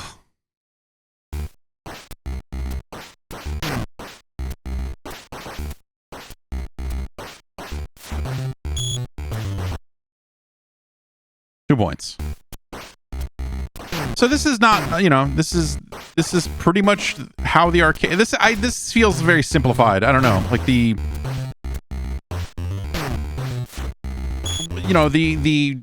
action itself is not that different from the arcade game, but I feel like the outcomes and all of that is kind of feels a little underwhelming.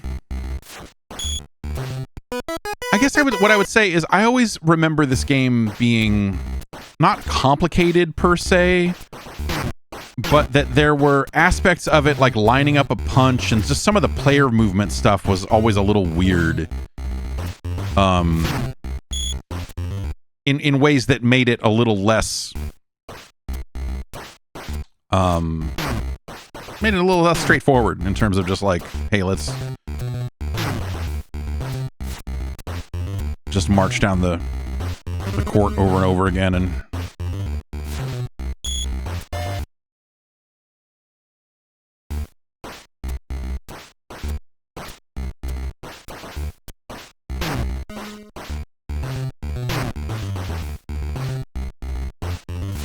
yeah. For 3.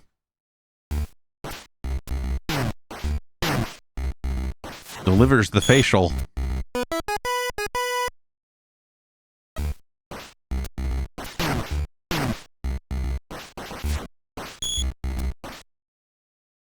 He's heating up.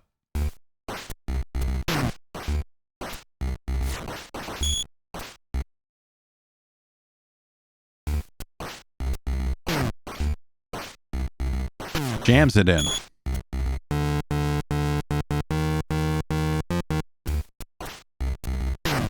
But the arcade version did that same thing with, like, hey, like the little cutscenes, these little sequences. And so it's kind of cool that stuff is preserved here in the home version, because I feel like that would be a really easy thing to cut.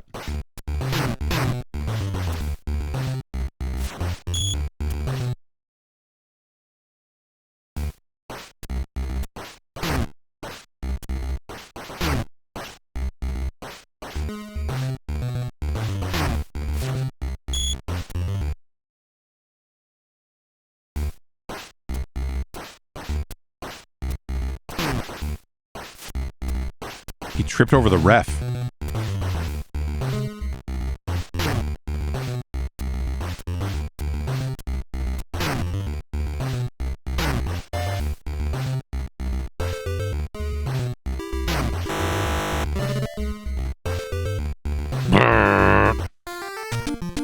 This guy.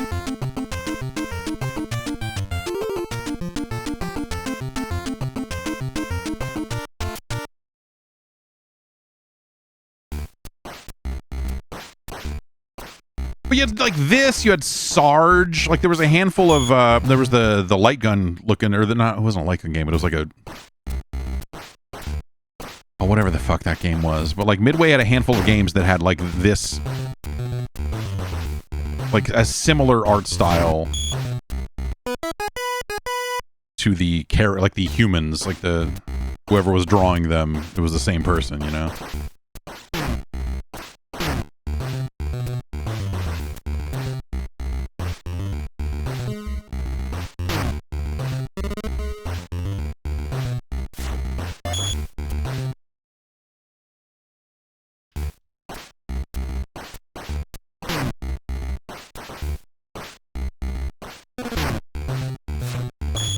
Yeah, the Xenophobe guys are not dissimilar to this. Yeah, that's sort of a... Oh, I slipped on the popcorn or whatever.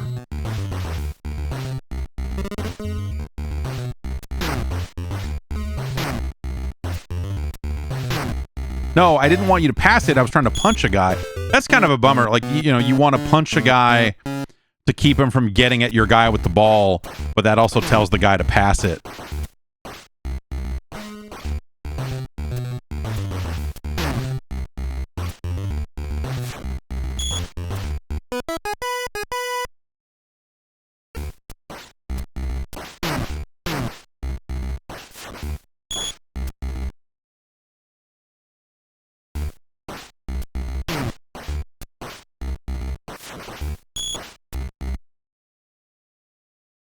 But you know, they would eventually get another crack at an arcade style basketball game, and NBA Jam would be the outcome. You know, like it was in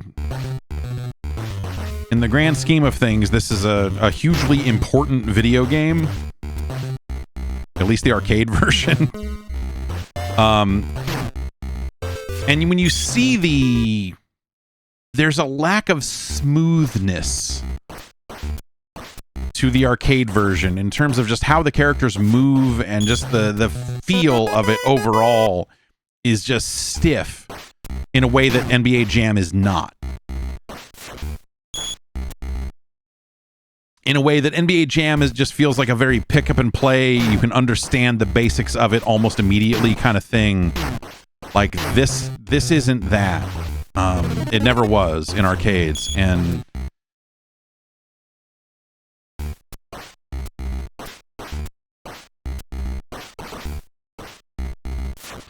yeah, the characters. Yes, Retro Drums says there's a weird acceleration to the characters. Yeah, there is. It's I mean, yeah, if you kind of keep moving, you eventually really start hauling ass, which in lieu of a turbo button.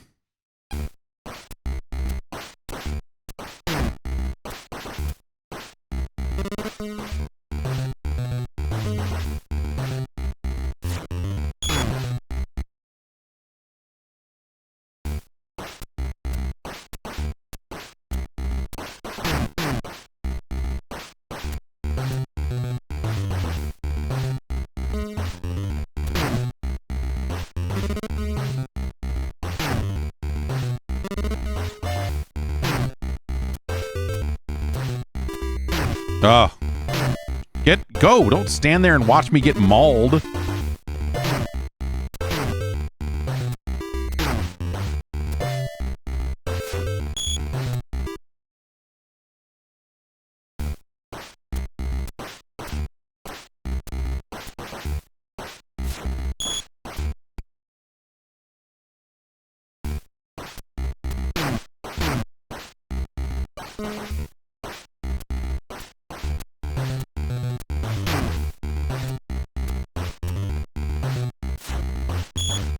You know, strategically a lot less interesting than NBA Jam, naturally.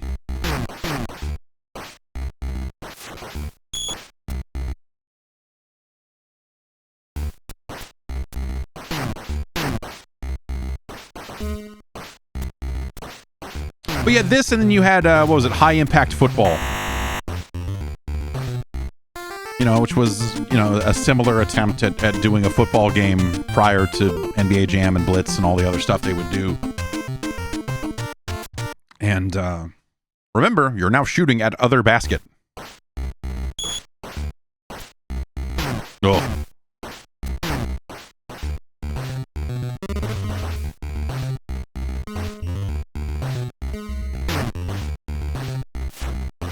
Seems like you cannot punch them while they're going up for a slam dunk.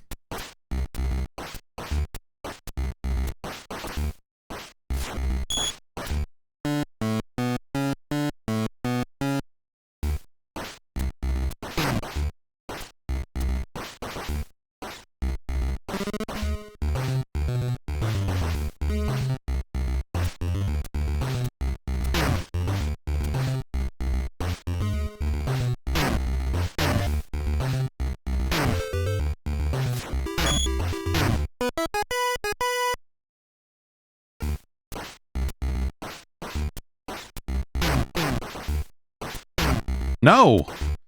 Yeah, it's hard, man. Like you want to knock these guys over, but that calls for a pass. It's the same button. So when you don't have the ball and you're on offense, you can't just murder everybody.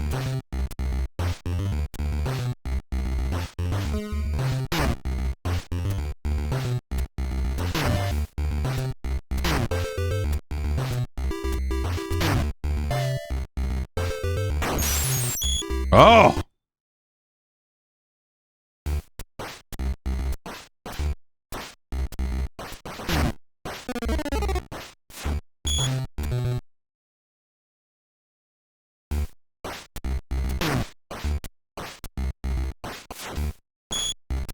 This loses a lot of the fidelity over the arcade version. Like, I feel like the art style was really stand out in this game. Like in just, you know, each character, you know, you had Mohawk and all these, you know, like these guys just had very different looks about them, and you could tell at a glance who was who. Whereas they don't really do as good a job with that here.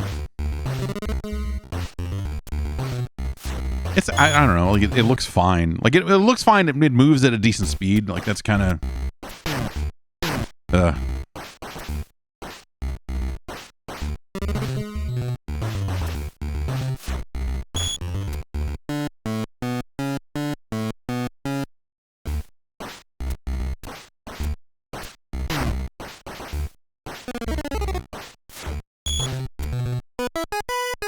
yeah.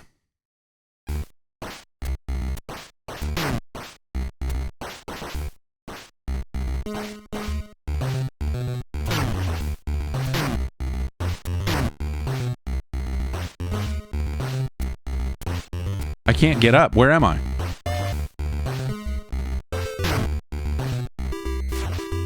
Like I'm holding to the left. It's just like I'm never appearing on screen.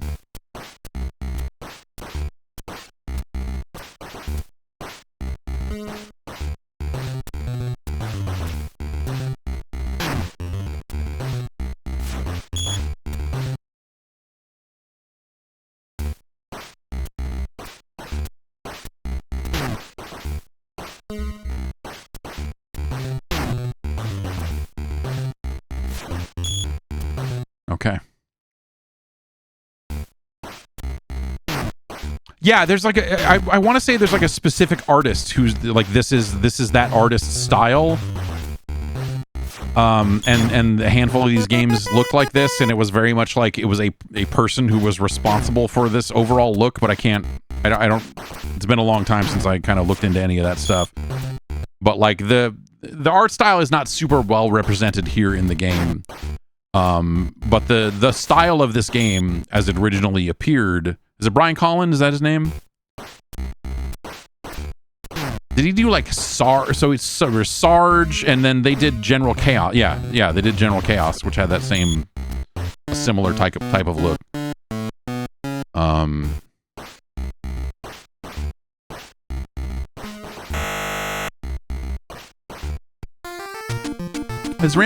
I guess Rampage is one of their. Yeah, I guess that is the same style, isn't it?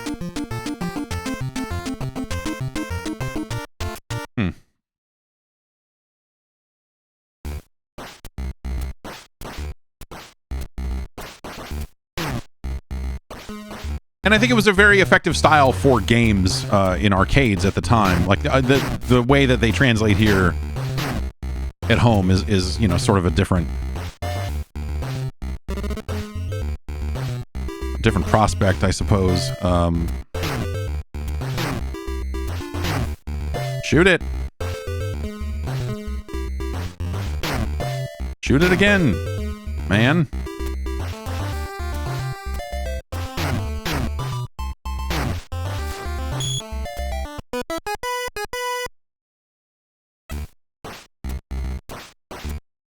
So you can also dive at guys, but that's, you know, it's riskier.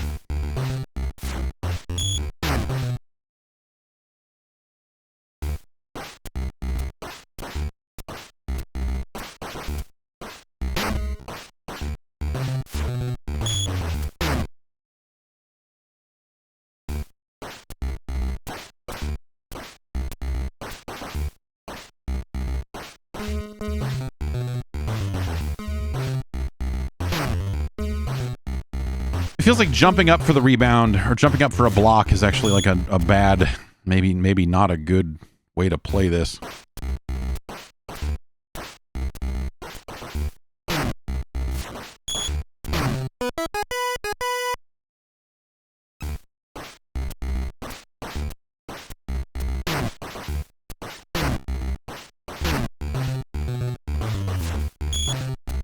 Okay.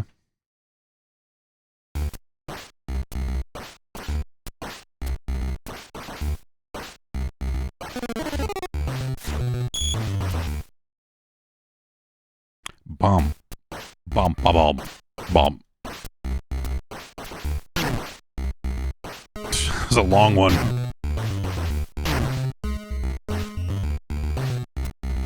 Nope, I did not get that rebound.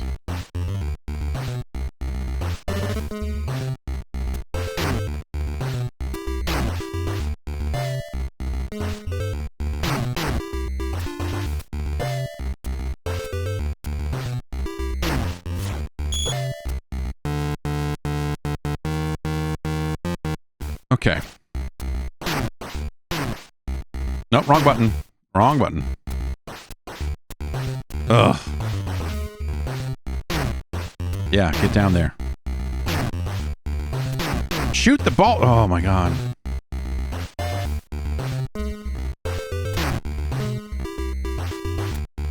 Nope, that time I hit the wrong button. But it all worked out okay.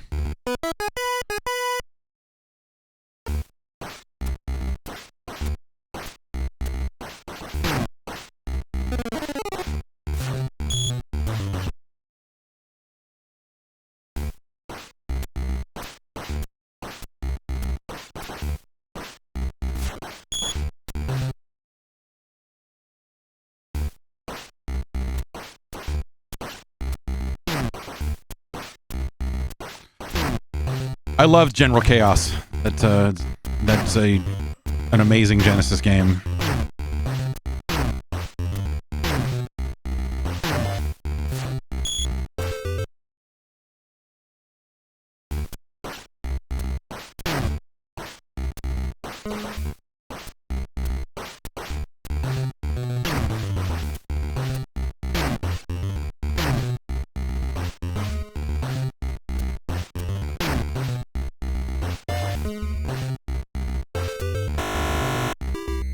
Is that the end? Thank God.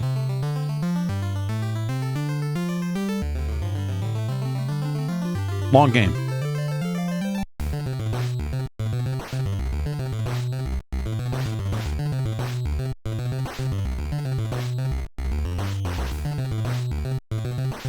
What, I just get like a zillion achievements? What just happened?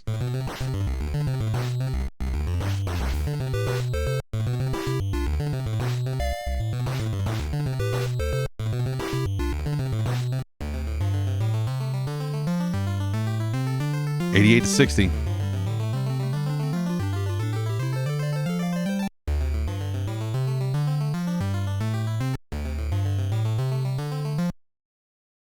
All right.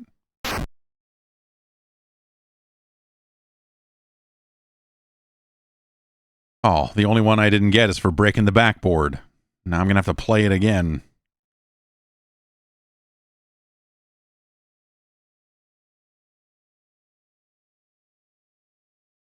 Darn it. Oh well. That's fun. I don't know. Like it moves. Like it would be very easy to imagine an arcade to home port of that nature being too slow, too sluggish, like just not working out.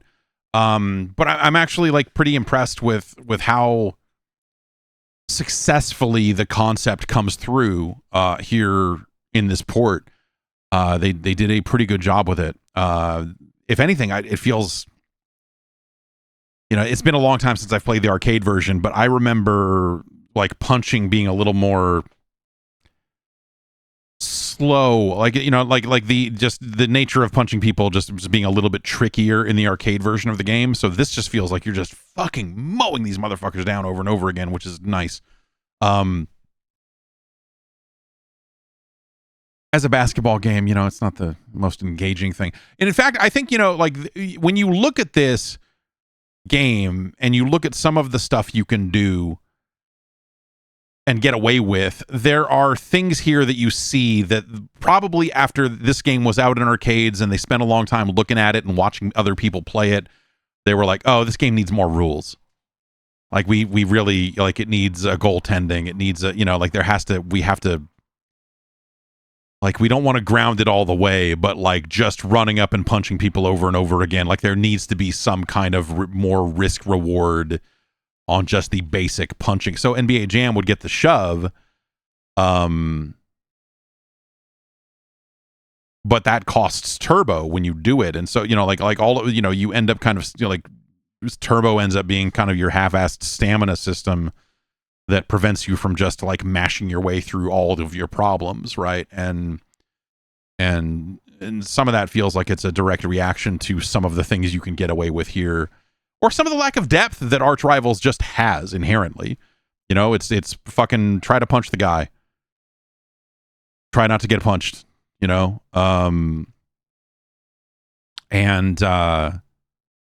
so you see little elements of the game here, or rather you see things in this game that I think you go like, oh, clearly they needed to figure out a few more systems and concepts and things to just make this a little bit better, give it a little bit more variety than it kind of had out of the gate. And so that's fascinating as well. But I feel like the concept really shines through here pretty effectively. But I bet that multiplayer games of this would descend into just like, okay, we are putting the controllers down and we are now just going to slap the shit out of each other because there's not enough like this game is annoying to play with another person who knows how to dial in the punches and the dives. Like, it's you're not given a spin move. You're not given here I can throw my elbows to kind of shake this shit off. Like you don't get like there's not a lot of good counters to some of this stuff, right? So it's interesting, as a kind of first run at the concept that would become NBA Jam. It's a pretty impressive kind of step on that road. But you see the spots where like, oh, there's massive holes in this game. But it's still like it is still really fun to play, and it moves really well, and I think that counts for a lot. Like it's certainly a better game than Star Trek 25th Anniversary. It's better than volleyball.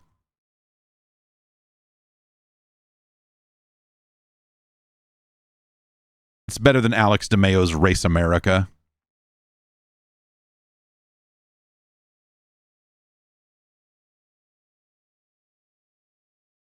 It's better than Darkwing Duck.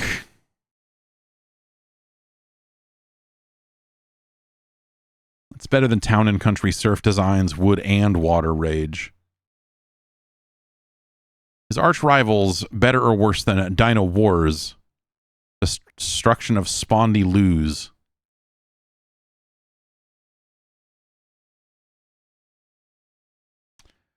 It's a better game. It's better than Double Dragon 3. It's better than Solstice, The Quest of the Staff of Deimos. It's better than Jaws. It's a better game than Play Action Football. Yeah, it's a better game than Play Action Football. Which, just as a competitive, kind of thinking that through.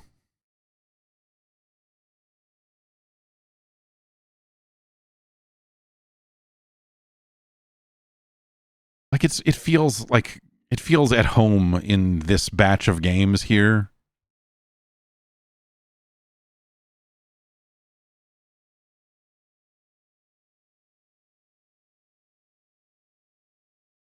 It's better than the NES port of Load Runner. It is better than Lunar Pool. Is it better than Ice Hockey?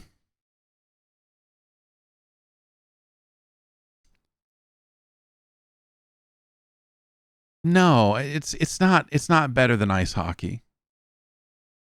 I have my personal problems with Ice Hockey that like I don't especially like that game at all, but like that game has, as a competitive game,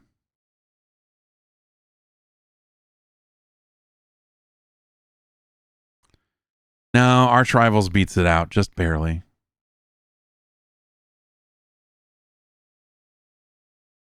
Just barely. It's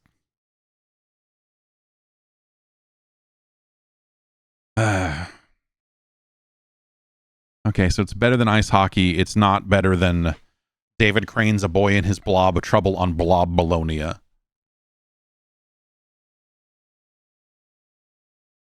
It's better than soccer. It's better than championship pool. It is better than Spy versus Spy.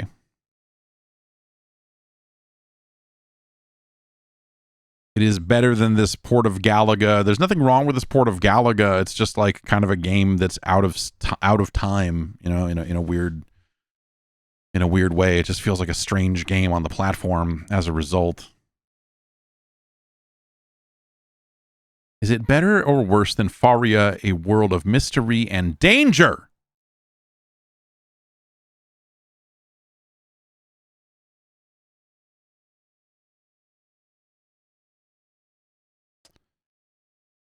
Yeah, it's better than Robin Hood, Prince of Thieves. It's not as good as Times of Lore. It is better than the Tengen version of Ms. Pac-Man. It's our new number 205.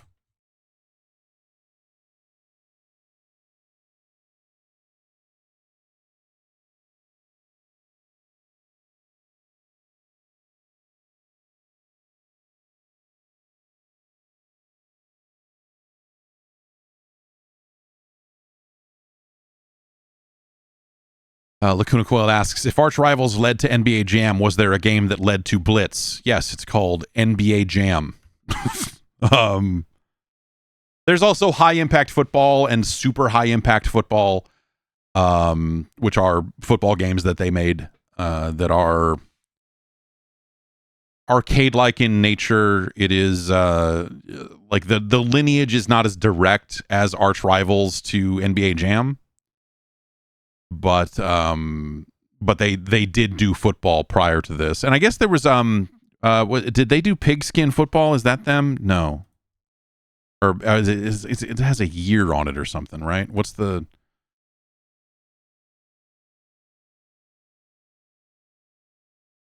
Pigskin 621 AD? That's what I'm thinking of, and that was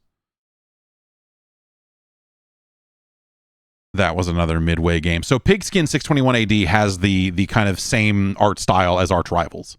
And so, in a way, you could say that is, a step in the direction towards NFL Blitz, but not really.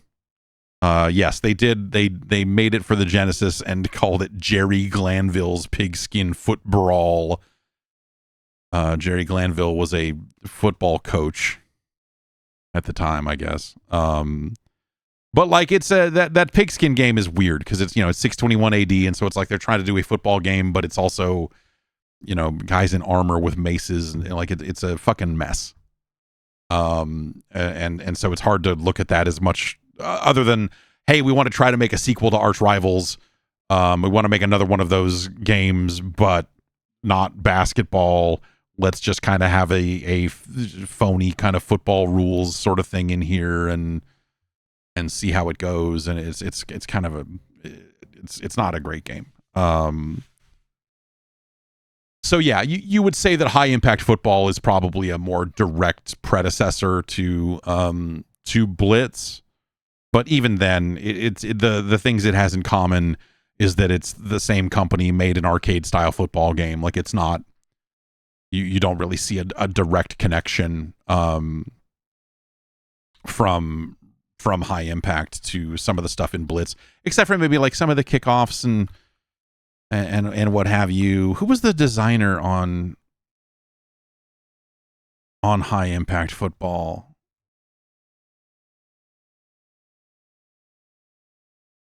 That's my question.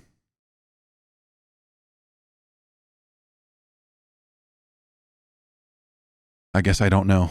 I guess I don't have an easy answer to that question, huh?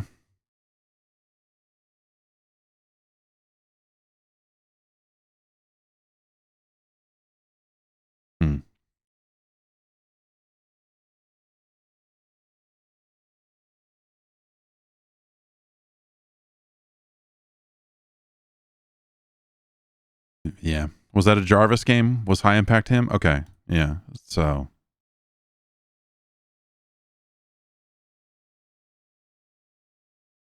Anyway, yeah, Arch Rivals is an interesting thing, you know, for when it came out and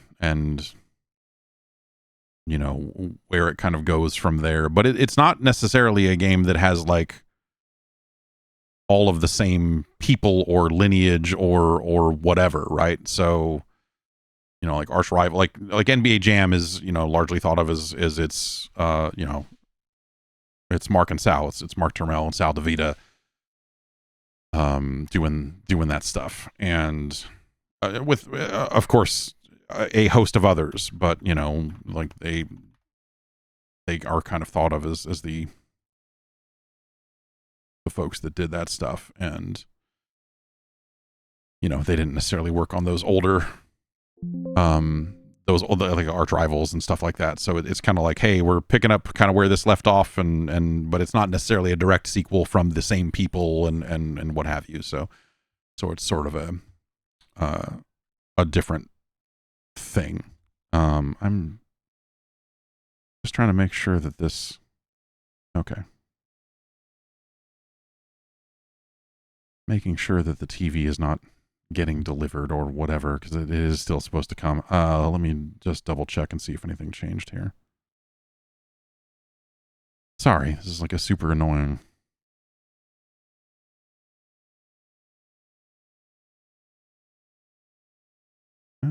It says it's out for delivery. They will come and not set it up, because the way I need to set it up is not something that they will do, because I need it on a stand, not mounted to a wall, and so on and so forth. Anyway, next up,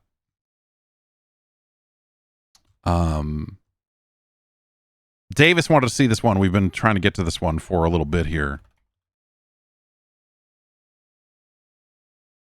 It's a sequel.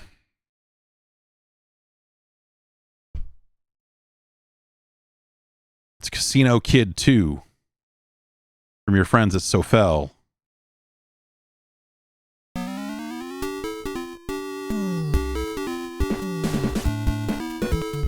Yeah, these drums.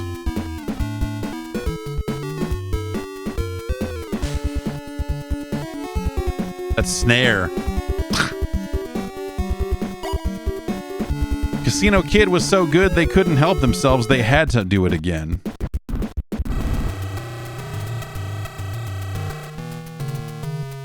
Almost 1 year has passed since the Casino Kid defeated all the gamblers in the U.S. to win $1 million. Back then, that was a much smaller number than it is today. Now that literally everyone is gambling on everything constantly, it's a fucking nightmare. I don't know if you've looked around you lately, but holy shit. But the gamblers around the world have extended a challenge. Oh God. Chun-Li is here. Why? Wait. What the fuck is happening? They held elimination tournaments in their areas and have selected the best players. Shadow Lu is coming to fucking get their money back.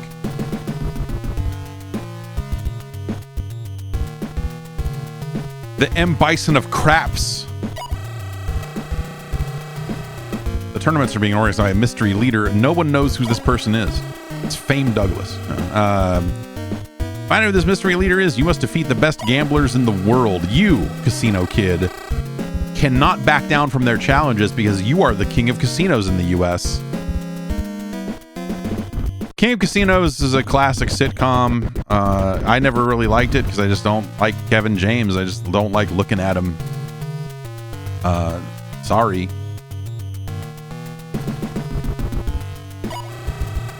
And so, another King of the Casinos legend is born. Good luck, Casino Kid.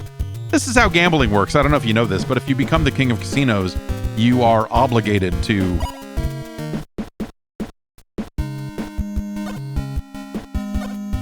Casino Kid is the King of America. Rocky Hammer.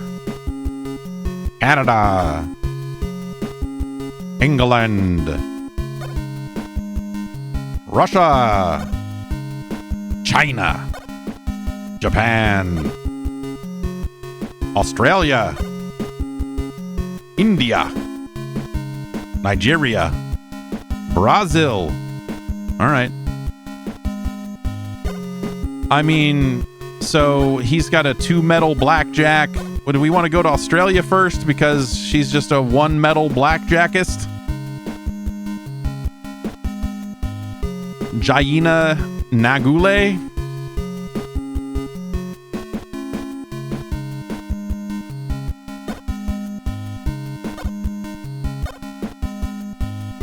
Alton Silver is a one medallion poker player.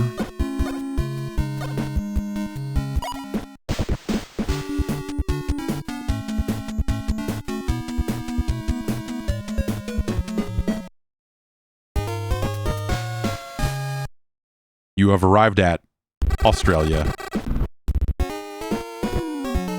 I like the idea of playing blackjack against a person.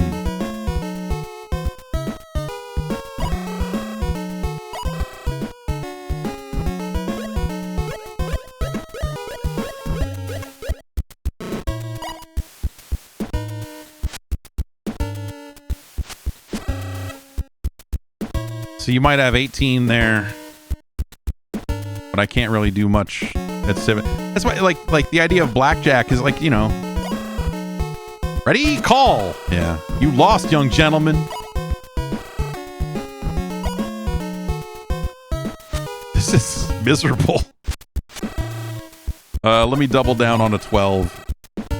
Your double down is accepted. Please double your bet. Yeah, fine. You lost, young gentleman.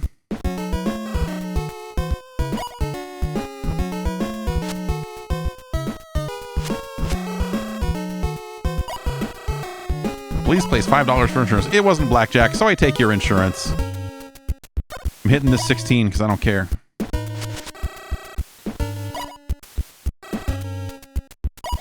Does she have to play with the dealer's rules? I assume so. Hitting this 13 and losing. Oh, yeah. Still gonna lose. I'm gonna hit this 15 and lose. Ah, all right. You've got 20. It's a push.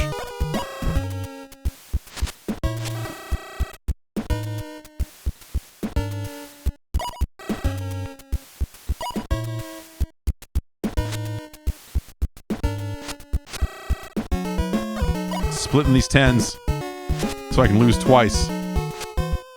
Yeah.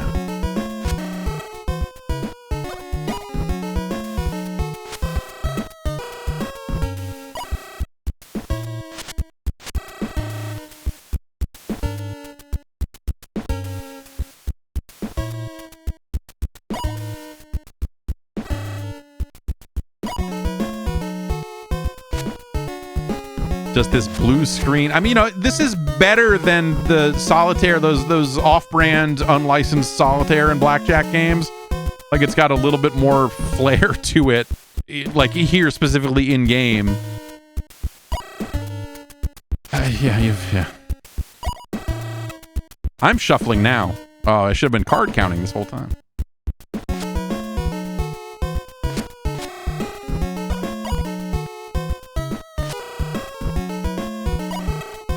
These just bust. There you go.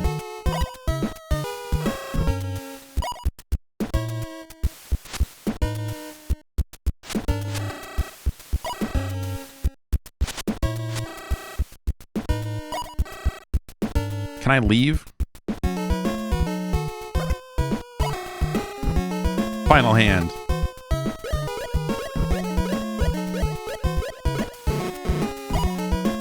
What does that mean?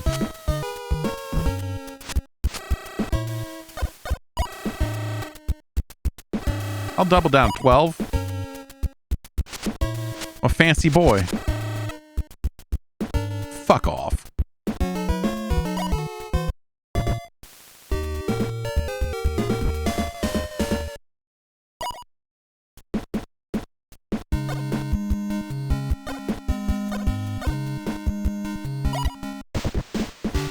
So, well, the other option on that screen seems to be bet all money, right? Is that what that said? Can I just bet it all on one hand and... Oh, see, I like she starts at 100 every time.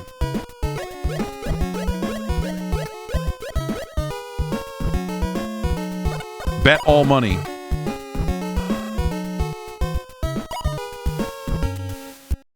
No, I can't accept it.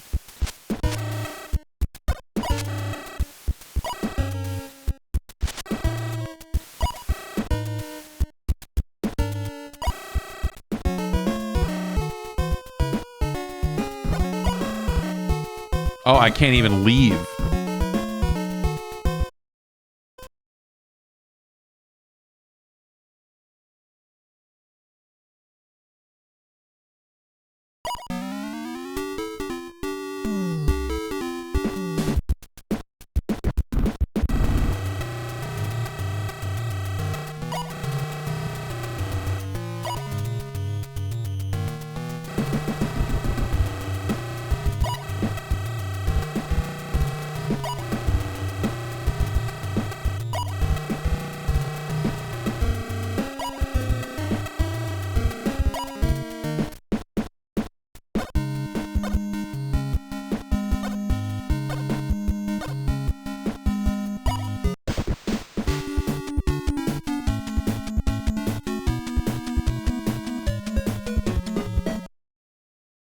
I like the idea of a, you know, gambling game with a story like this. Hi, honey, I'm your sweet dealer.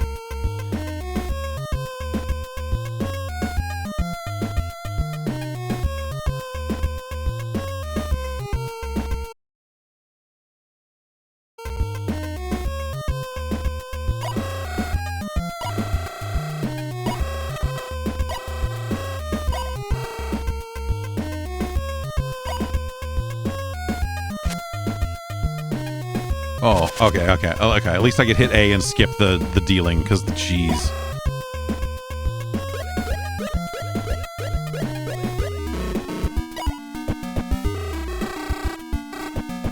I fold. Suck it, Alton. Oops, he says. Whatever, I had ace queen jack and you had ace queen 9. Like you... There's no oops there.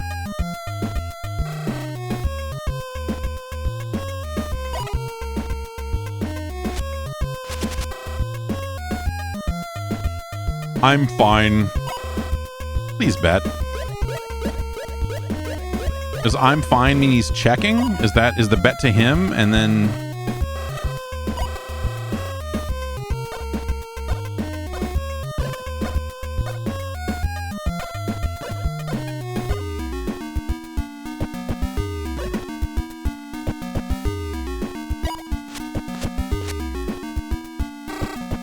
I'm fine.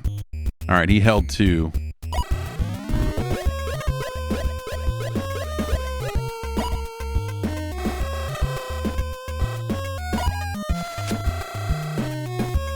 You won. You're a good player.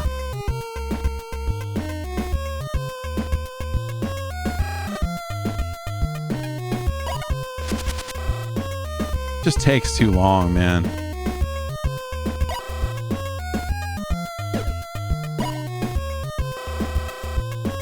Not enough. Please bet more.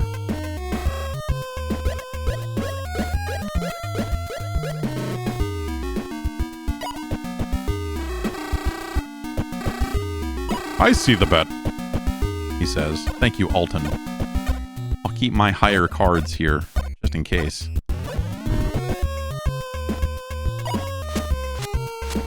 All right, great. He held 3. I can't fold here. Oh, okay, B folds. Oh! Oh, lucky you. He called me a wimp. Fuck you, Alton. Dork. Jack off. Alright.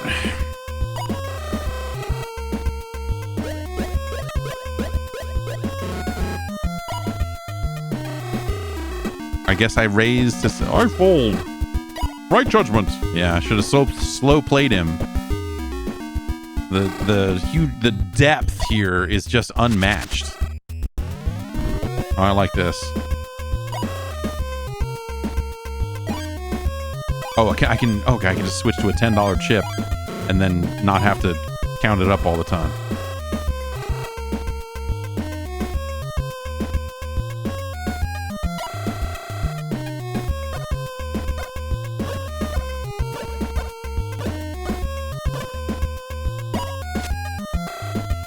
fun. I do like to have fun. He also kept 4 of his cards.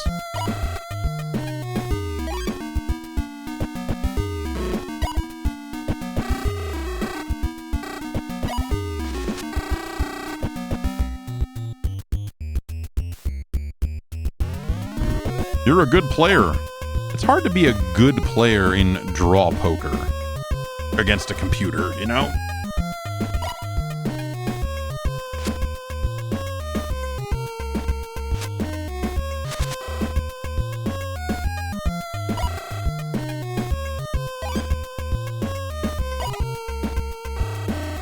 Oops, I wanted to bet 10. Oh, man.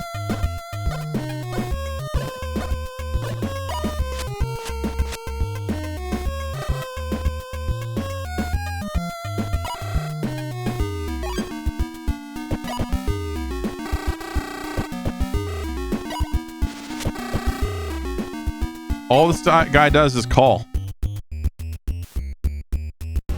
Like, I don't feel like there's an opportunity to, like, sucker him into confidence, you know? It's fun.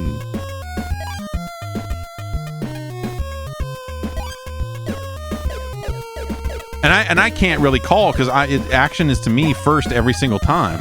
So all I can really do is, there you go. Yeah, he raises the bet to $3. And then if I raise it, I can just throw another 10 on top. It's not even...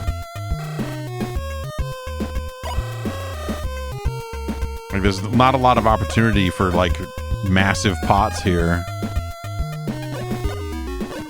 My 6s are good. I believe in my 6s. Which is to say, I don't care about anything that happens here. Ah, 7s. And you hit a 3rd.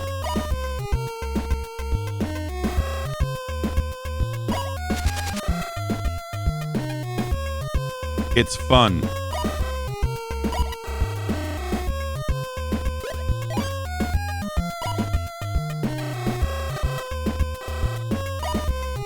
Oh yeah, you're holding 4, huh? Well, these 2s I have.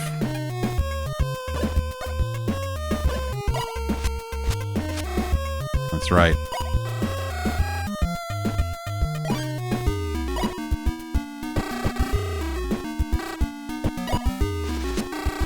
Oh, yeah, my 9s.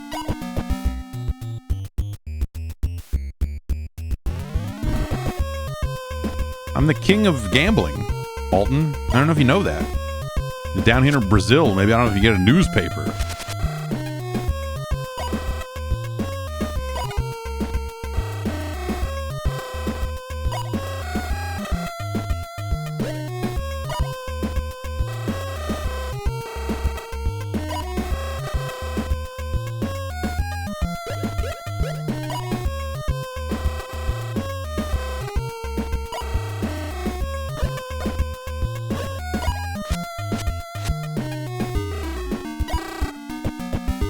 I don't like where this is going.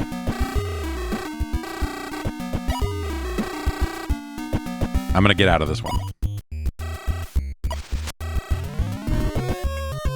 Yeah.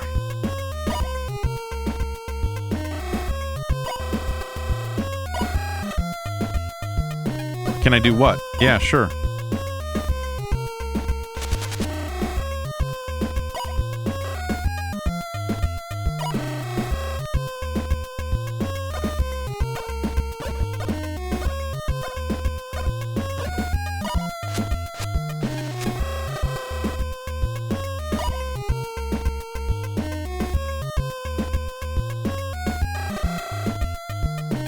Ooh, you beat me, kiddo.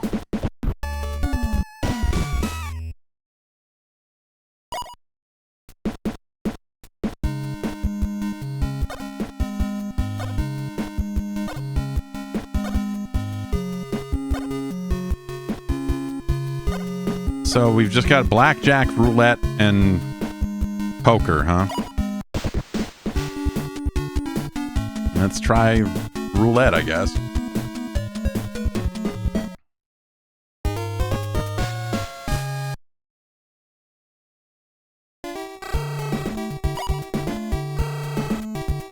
Have you tried 12?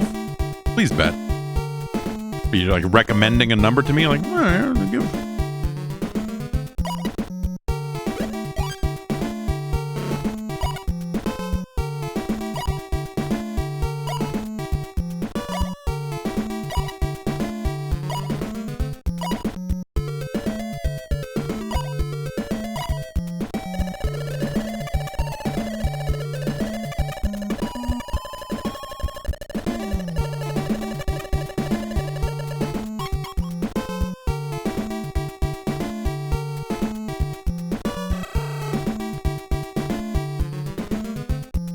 So it's competitive roulette because she gets the money that I lost, right? Is that what's... Yeah, this is dumb.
I'm fine.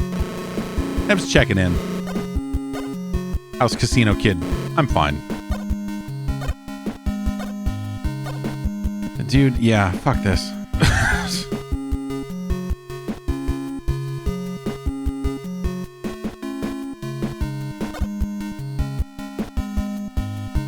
The Mishima Zaibatsu has their hands in everything.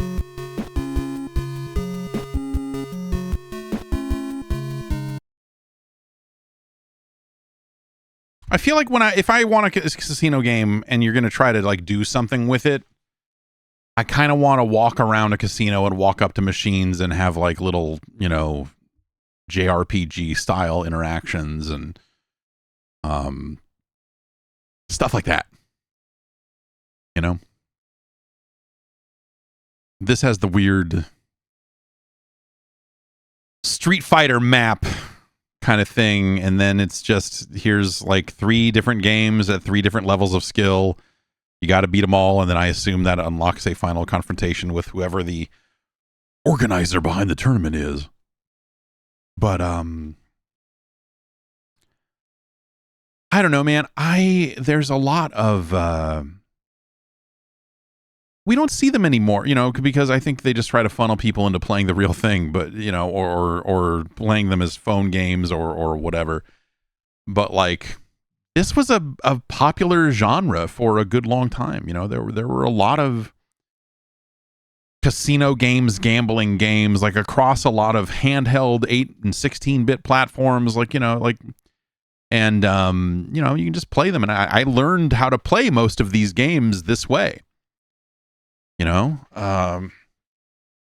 like I learned how to play poker from the rules of poker as a kid from playing with drunk relatives, but also, you know, refined that knowledge playing some of these types of games. And like I played a lot of, you know, like Vegas Stakes on the SNES is like a pretty good one of these. And I don't know. I think when you're a kid and you haven't gambled for real, these games can still hold a certain amount of appeal. Because you don't really understand the money aspect of it. It's just a game. You just want to win. And you know, you could play draw poker. You could play go fish. It's all the same. You got a deck of cards. You're bored. You're a kid. You learn as many different card games as you can and you play them. And so, you know, even without the money, you could still play draw poker just fine. You just took all the betting out of it. And so it just became deal all the cards. How many do you want to keep? Flip them over. Oh, look at that.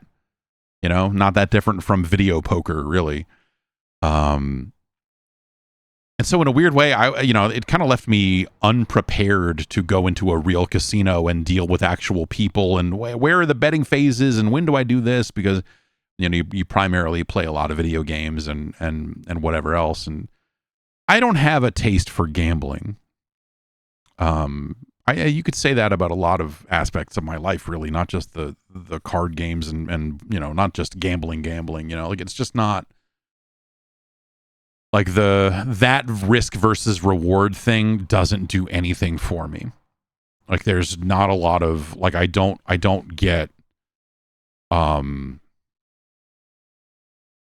I don't get super fucking thrilled by it one or the other. I think my main gambling story, which I think is primarily the one that I tell every time this comes up, is, you know, I had just broken up with a girl, and we were supposed to go to Las Vegas,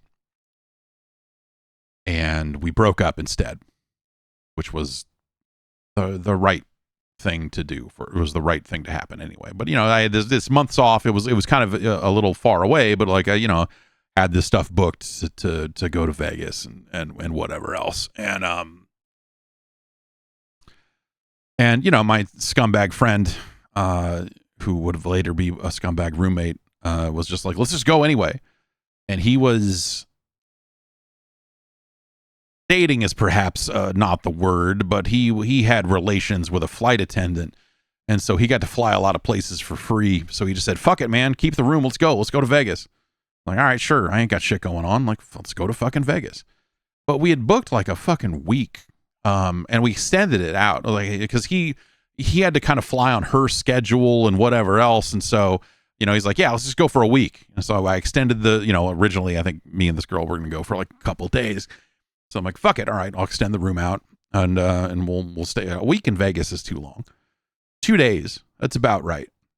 But we got there and immediately went to the casino because he really likes gambling. He was always a gambler, and so he really liked that shit. And so he taught me how to play 3-card poker, and we went to Las Vegas and sat down at the 3-card poker table.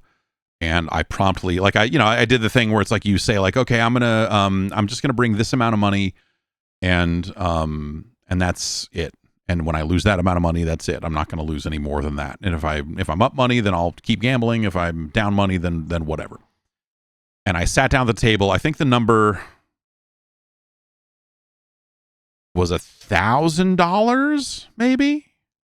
Might have been 500, but it was, you know, whatever the number was. That I was like, okay, I can afford to lose this much money. And then I sat down at the table and I lost all of that money. One hand after another, loss. Not an up and down, like, let's have some drinks because we're just gambling up and down. It was just, I lost every single bet I placed. The money was gone in an hour. And I was like, shit. Fuck. And so that was it. I was like, okay, well, I can't. I'm not gonna, that's it. That's the amount of money I came to lose. And we're still there for 5 fucking days. So like the next day I was like, all right, fine. I'll get some more money out. We'll gamble a little more. Because it went so bad yesterday, and what the fuck else am I going to do here? Went back, 3-card poker, sat down. I hit like It was like the second best hand you can hit in 3-card poker. I don't remember the rules to it, but like it was enough on that bet that I had placed that I won back every dollar I lost and then some. So on one hand, I got back everything I lost plus another like $500-600 or whatever it was. And then at that point I was like, awesome. And that was it. And then I left. And I did not gamble for the rest of that trip. It paid for the room. It paid for like whatever the money was. It paid for the rest of the entire trip. And then that dude disappeared because like his flight attendant hookup had to, like, she was flying to Miami and she was going, and so he's like, fuck it, I'll sit. This was pre 9/11. No, this was not pre 9/11. But they hadn't. He could still get on planes and sit in like the He didn't have to get a seat. He was basically getting like smuggled onto planes and sitting in like the jump seats in the back or whatever. And so he was able to just go with her to some of these other cities. So like he disappeared for like 4 days. And like I had my flight back. I didn't really, I was like, if he shows up for the flight or if he doesn't, he'll get back. I don't give a shit. Like whatever. Like he'll find his way home. I'm not really worried about it. I know when my flight is and whatever else. So I just kind of like hung out in Vegas by myself for like another 3 days or something.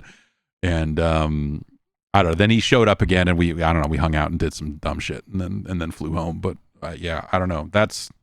I don't really like gambling. It's not even when you leave and you're like up money, I don't come away from it going like, yeah, that was thrilling and now I got all this money.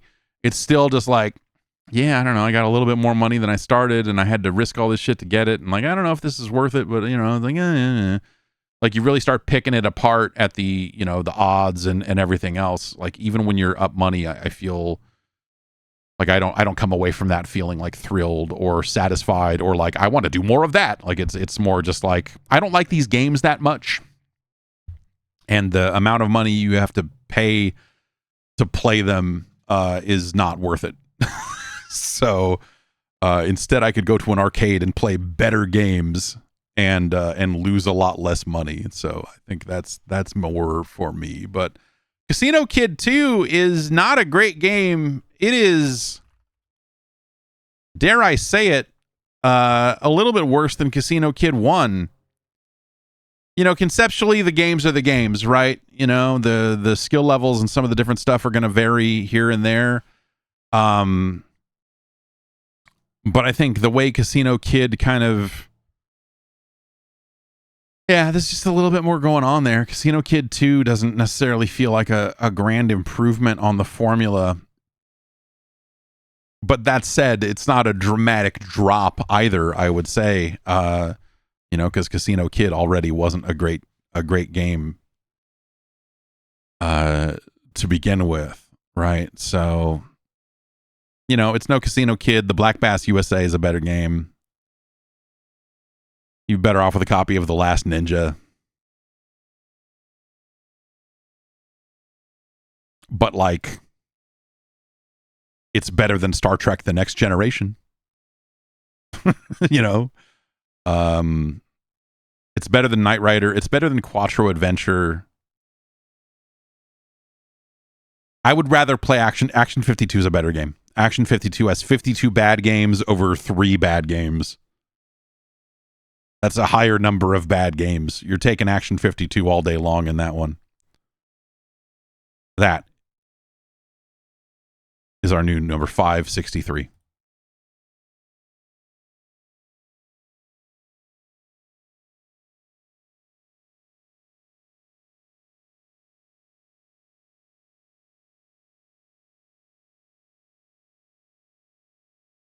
And let's take a look.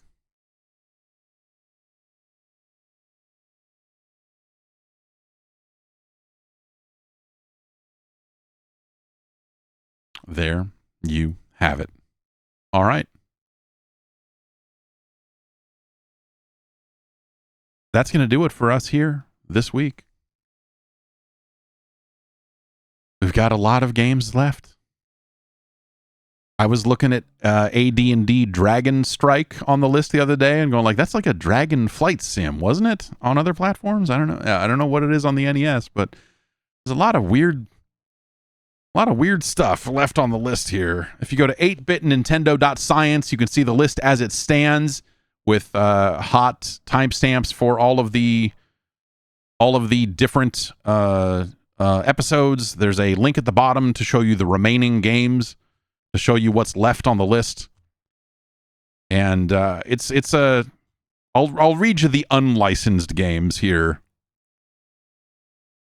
Alien Syndrome, Double Strike, F-15 City War, Firehawk, Galactic Crusader, Hot Slots, Joshua and the Battle of Jericho, King of Kings, The Early Years, Mission Cobra, Peekaboo Poker, Quattro Arcade, Quattro Sports, Rad Racket Deluxe Tennis 2, Roadrunner, Stunt Kids, Tetris, the Tengen version, Tiles of Fate, Trolls on Treasure Island, Venice Beach Volleyball, and Vindicators. I bet of the unlicensed games that are remaining, Vindicators will be the best of the bunch. Maybe Stunt Kids, probably. No, actually, well, Tengen Tetris might actually end up. But there's a couple of there's a few unlicensed games left that are like solid. And then the licensed games, yeah, we're getting there. There's a few games on the remaining list that are games that we, like the other Punch-Out is on here. We're not going to look at Punch-Out twice. So that's still on the list, but it's not going to get its own entry. And some of those games are porno. Peekaboo Poker and Hot Slots, right? So I'm going to have to probably do a separate little episode that either only lives on Patreon or only lives on archive.org because, YouTube can't handle that. And so perhaps there'll be a kind of separate stream or a separate pre-recorded video, I guess. I don't know where I would even stream that stuff. I guess like there's all kinds of weird fucked up. Yeah, Kick would love it, I'm sure, right? You could get banned from Kick for playing porno NES games, be the first person to get banned from Kick for anything ever. Real gambling, yes. Hot Slots, no thank you.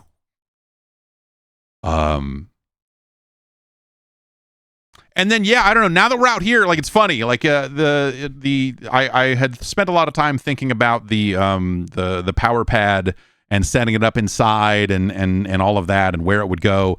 And now we're out here, and so I need to rethink where it's going to go. And do I need to get a cushion, like to put under it, or should I be stomping on the cement floor in here, or whatever? But I don't know.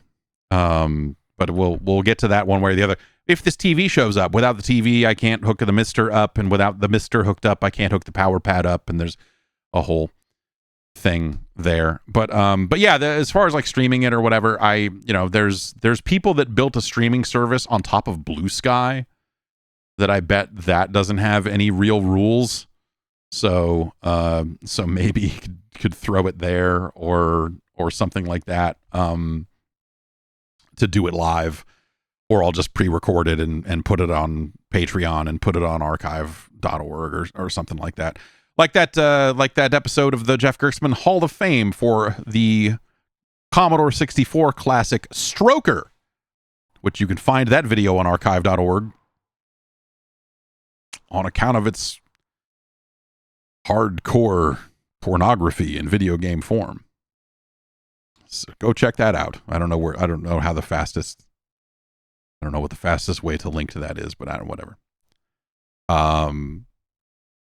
I will be back with you on Tuesday for the podcast, and probably maintain a pretty normal streaming schedule for the rest of the year here.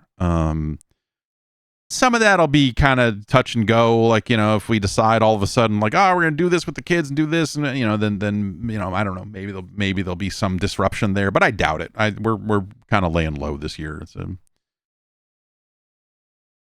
Everyone's very tired. But we'll be back on Tuesday with the podcast, so come on through then, and be back next Friday to rank another batch of games. the hope here is as I kind of, because I'm very close to, like, the baby's getting more used to me not being in the room at night.